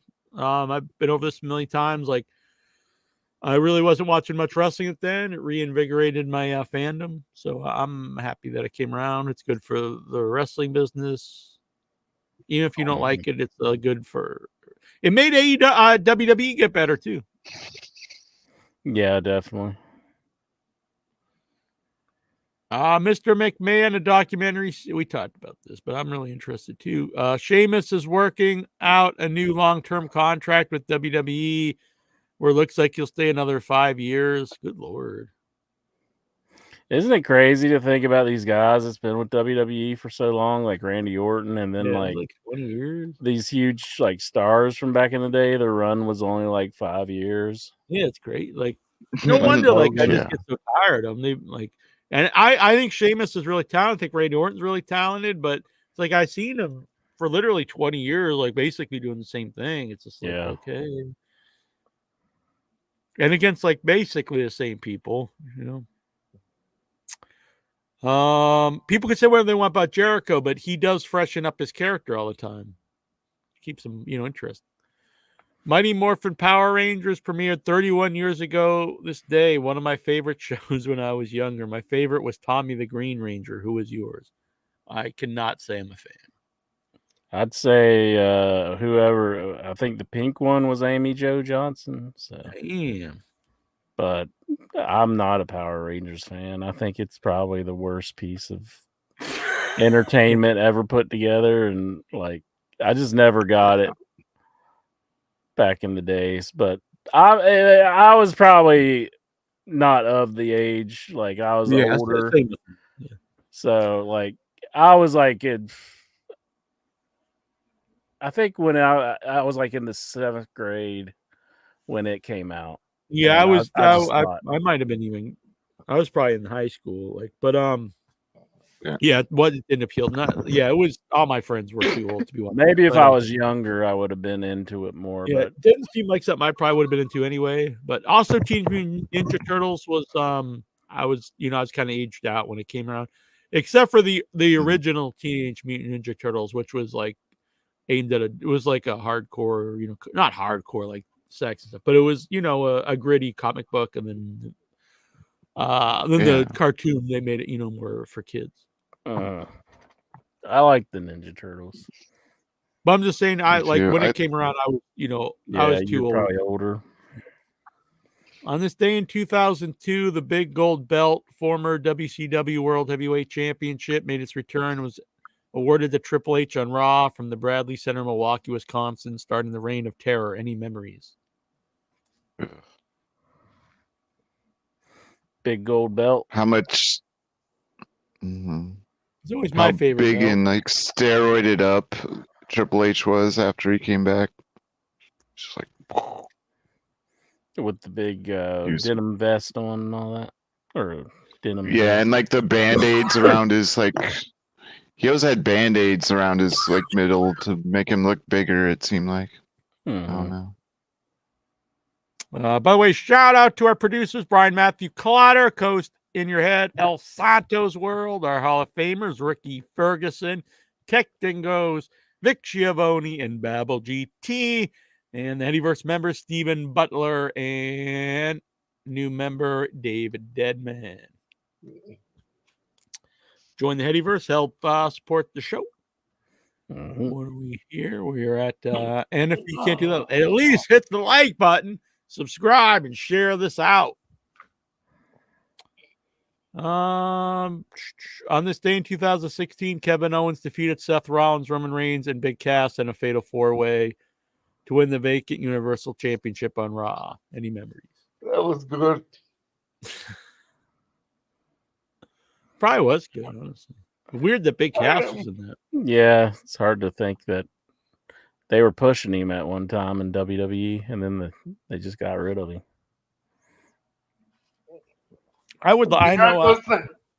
Jericho said that they knew the belt was vacant, so both he and Owens showed up in suits that day, hoping that they'd be the next one. I'd like to see Enzo come back personally. I don't know. If Yeah, I see it. he's been doing stuff too. So He's around. Yeah. Yeah, I think he's just so unliked by the other wrestlers. Mark Henry said the following about AEW. Mark Henry discussed this his time in AEW. Brought in for recognition and visibility. Rumor that QT Marshall called him stupid, took pay cut, but had corporate insurance, producers being handcuffed, hole in marketing department, people in office roles. I mean, this isn't, it's just like, I don't even know. It's just like a bunch of stuff here. I don't know. I'd have to really know what he said. You know, Lexus King respond. I do think he was a completely worthless hire. I thought it when they signed him, he went on to do nothing, and just took a lot of money from the company for just being a joke. Really, saying time for me to win.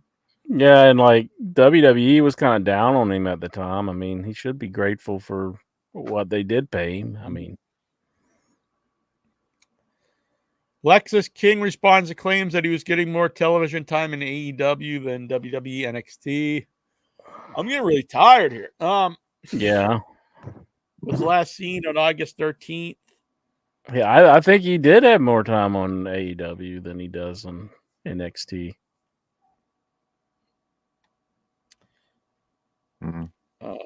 If I post some of these questions in the private chat, can like other people read them? Probably, yeah. We can take turns here. How's that? Give me a second. I've got a cold, and my all this talking is getting to me. We can save them for next week or whenever. Well, we'll finish them up because I guess that only puts 12 to 15. We'll do some more. So someone asked number 12. Let's see. 12. Mike Santana says WWE working with TNA is main reason he rejoined the company. Thoughts? Mike Santana says that's the guy WWE worked from Proud with and Powerful? TNA. Yeah. Santana. Okay, I could see yeah, I like did when he joined them though, what was that happening? I guess don't think so. I don't know, to honestly. some degree, I guess. Maybe he had the foresight to think that WWE is going to do something with TNA, but Bruce, you want to read number 13? Sure. Okay. 13. James Earl Jones, the iconic actor with a career spanning from Doctor Strangelove all the way to Star Wars and The Lion King, passed away today at the age of 93. Favorite film? Mine is Star Wars and Coming to America. No, 14? Yeah, number 14 yeah, is that's the next question. Okay, Coming to America. Okay. Yeah, I like Coming to America 12. That was a good one. It's hard not to say Star Wars Empire Strikes Back, but I'm going to say Conan the Barbarian. Let's see. There was like this one where in like it's an old timey movie. Anyway, I'll think about it. Sorry, go ahead. Trying to think of something that somebody hasn't said yet, but of course Star Wars. I mean, but he provided the voice for that. And I love Coming to America. James The Earl King Jones. in that. There was a baseball one where he was Yeah, Field of Dreams, wasn't it? Wasn't he the voice Oh. in Field of Dreams? I really didn't even realize he was in Doctor Strange. probably. Yeah. He's in a lot of movies. Back in the day, he was in like dramatic stuff. All right. Coast, you there? Do you want to read 14? I can do it if he ain't there. All right, you can read Oh. 14. If not, Inter can do it. I'm here. I just don't know where to find these questions. Oh, we just Inter. 14. Pokemon made its UST television debut 26 years ago, September 8th, 1998. Any memories? I used to watch the Pokemon television show some. It was all right. I was surprised Yeah. that I actually did watch it and enjoyed it. I've never played it or watched it, so I really don't know anything about it. Yeah.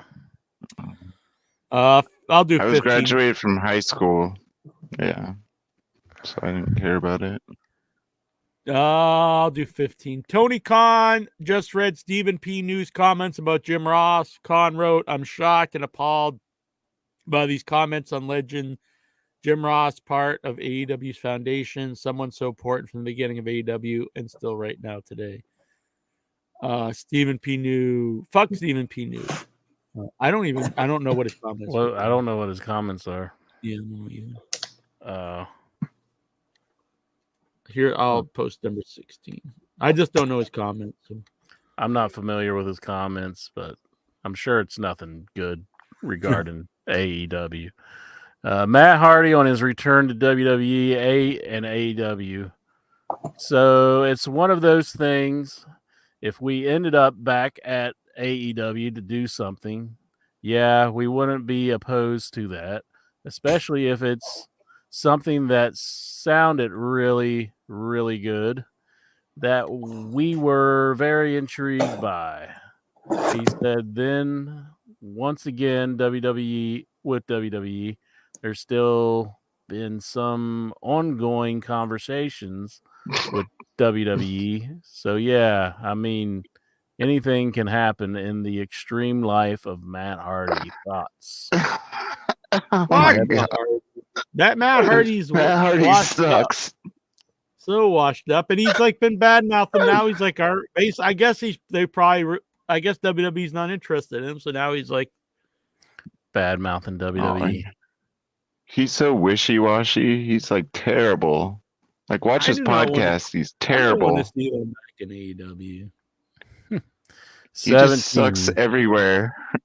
Yeah, I don't know. I'm kind of just. I wish down him on Matt well, Hardy. but you know, I just don't want to see him anymore. I wish him well in his future endeavors. Yeah. Hope his back heals and everything. 17. If Roxanne Perez retired today. Oh, this is Booker T talking, excuse me. If Roxanne Perez retired today, she'd be going into the Hall of Fame. Do you agree?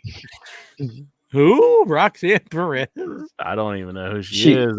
She's on NXT. She has like the women's title or something like I'm that. sure she's good, but I mean, well, I doubt that she would retire right now. She should be in the Hall of Fame. Mm-hmm. She's never been on like the main show. He Number. loves women's wrestling. She's probably got an NDA. It's on the NDA. Maybe it's one of the girls he trained and he's just putting her over. Yeah. Oh, I probably. see the questions. They're in the back. Yeah. Okay, I see them. Good. 18. Kevin Nash on Logan Paul. Logan Paul makes $5 million and isn't one of the boys. Fuck you. That's from the boys. Thoughts? I think Kevin Nash is funny that he's like pissed off that Logan Paul is making money. And when he was like one of the guys who was always saying like make the most money and don't worry about making friends. But I think he's just saying this just to get like hits. Like I think he's stirring up a feud with Logan Paul just because he knows he's like this huge thing and nowadays. So I think he's going to just say whatever he needs to say to like get reactions from him. Yeah, it's like, and look, I'm not really a big fan, but the guy clearly has it. Mm-hmm. He goes all out every time. Every time I see the match, I go in thinking this freaking guy, and he always delivers a really great match. So yeah, and he's not gonna go and work. He's not gonna sign with WWE for like $50,000 or something. Yeah, I don't want to like him, No. but he does deliver some pretty good matches. So You can't deny it. Yeah. He does bring in an audience. mm-hmm. All right, number 19 from Nikhil. Logan Paul replied to Kevin Nash. Here's his comments. Fuck me. Fuck you. You're one of the old guys who is bitter that I am better at your job than you ever were.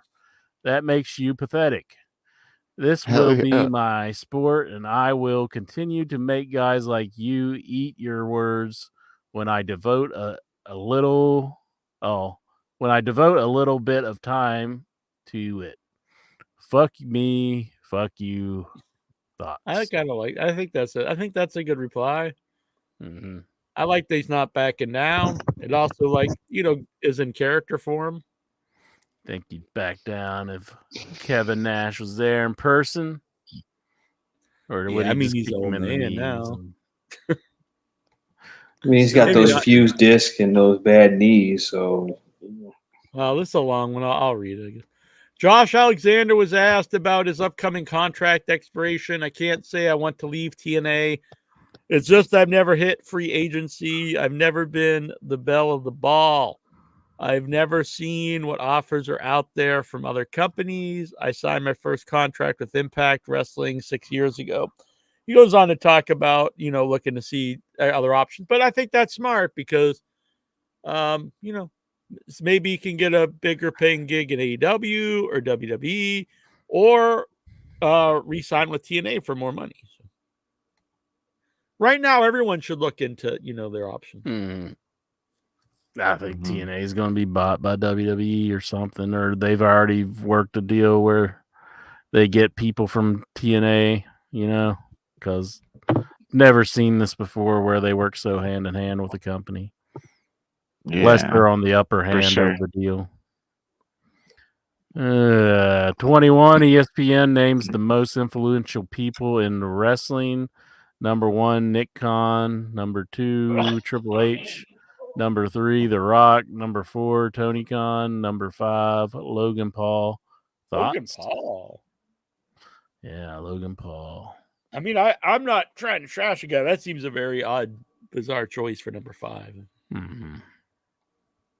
I wouldn't put him in even the top. I don't know. I would not at all. They don't even have Roman Reigns in this one either. Tony, yeah. On this day in 2011, Anarquia and Hernandez defeated Beer Money to become the new TNA World Tag Champions on Impact from the Impact Zone, Orlando, Florida. Any memories? Incher. I remember it like it was yesterday. This is like Anarquia. Alexa remembers Benoit winning the title. This is Incher's moment. Anarquia. He was delivering some good promos, and Hernandez just kind of stood there. So I said, well, at least Anarquia is trying to do some promos. Yeah, that Hernandez was a bum. Yeah. Hernandez, he just didn't seem like he was trying at that time. He was just kind of standing there. They say Dixie was kind of into him. You catch my drift.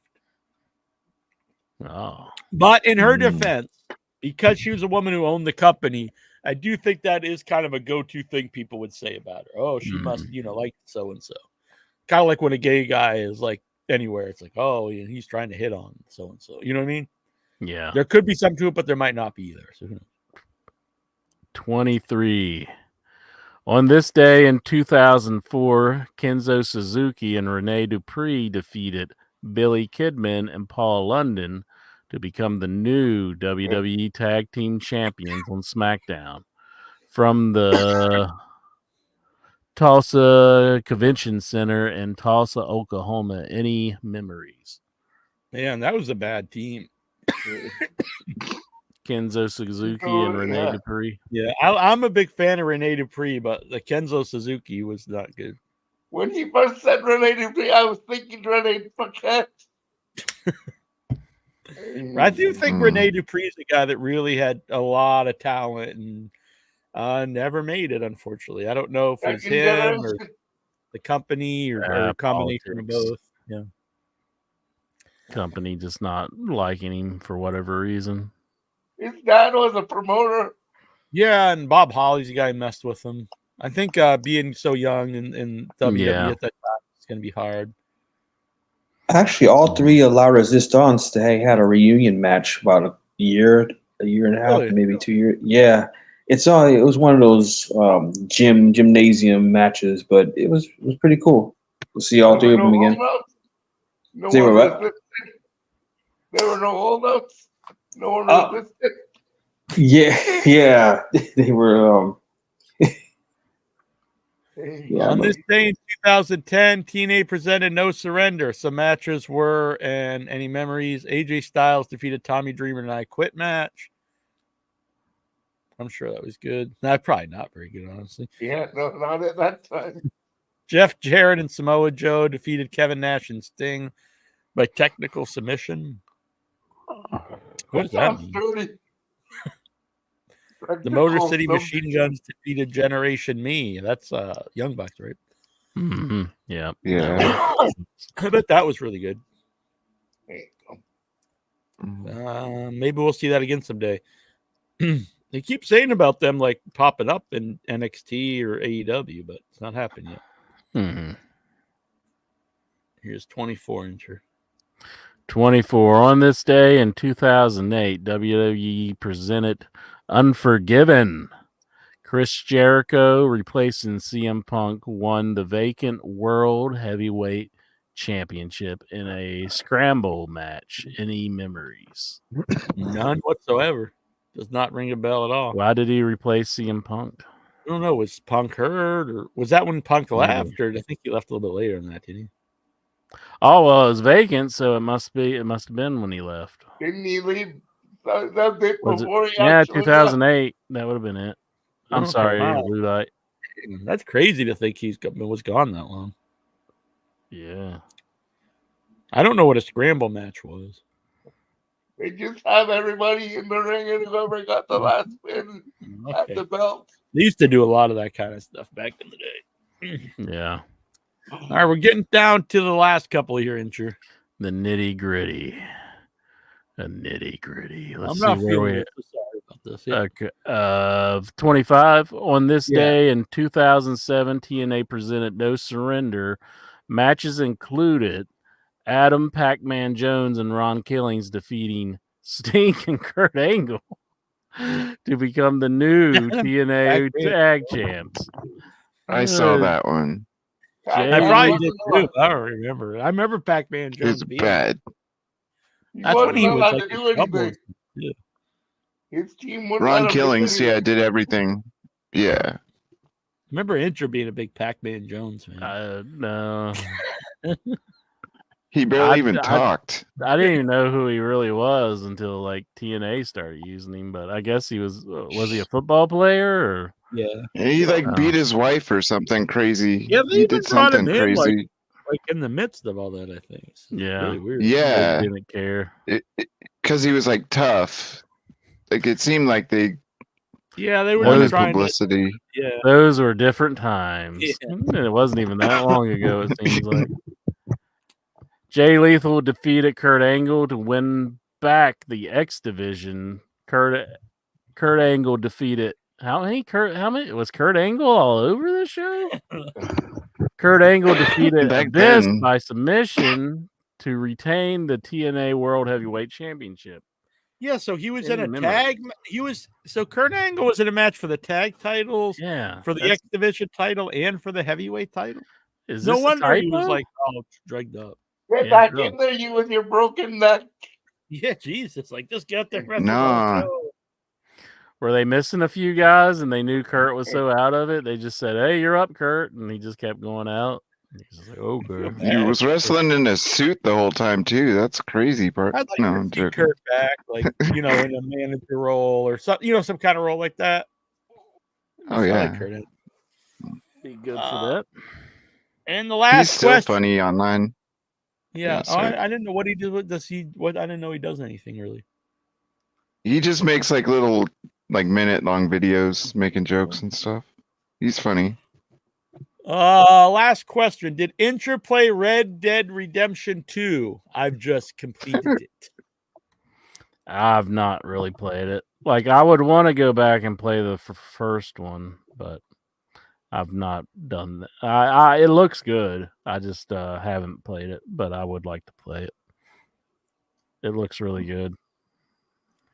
So that was all 51 questions. Not too, but they were. I'll give you guys credit. They were fun and some good questions and nothing. I've skipped a couple, but nothing really horrendous. I'm just not feeling good. So sorry, everybody out there. I'm kind of achy at the moment. So we're gonna head out, but I had a good time. We'll be back at our normal time next week. Hope you feel better. Thank you you. guys for joining us, Coast, Thank Baby you. Snake Ass Master 420, Yeah. Ludite, Lexar out there. Shavoni, the Flea, Nick. Bruce Briscoe, Jonathan Good night, Jackson. Lexon Thomas.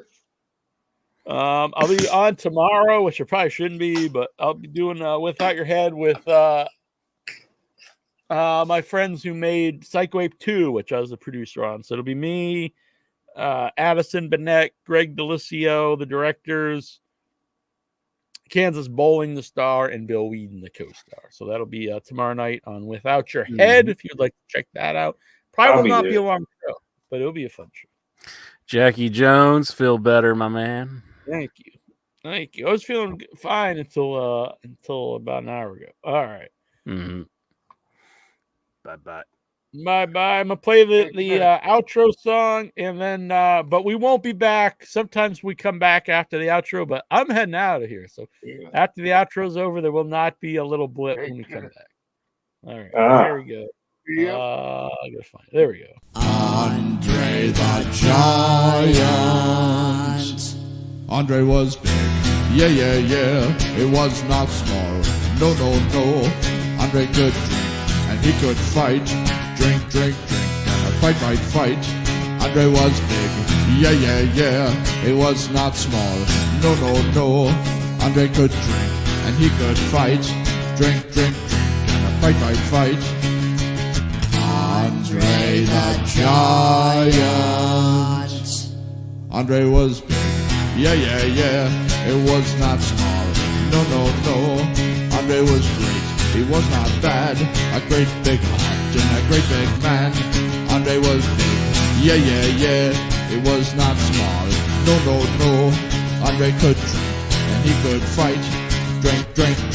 And a fight, fight, fight. Andre the Giant. From Grenoble, France.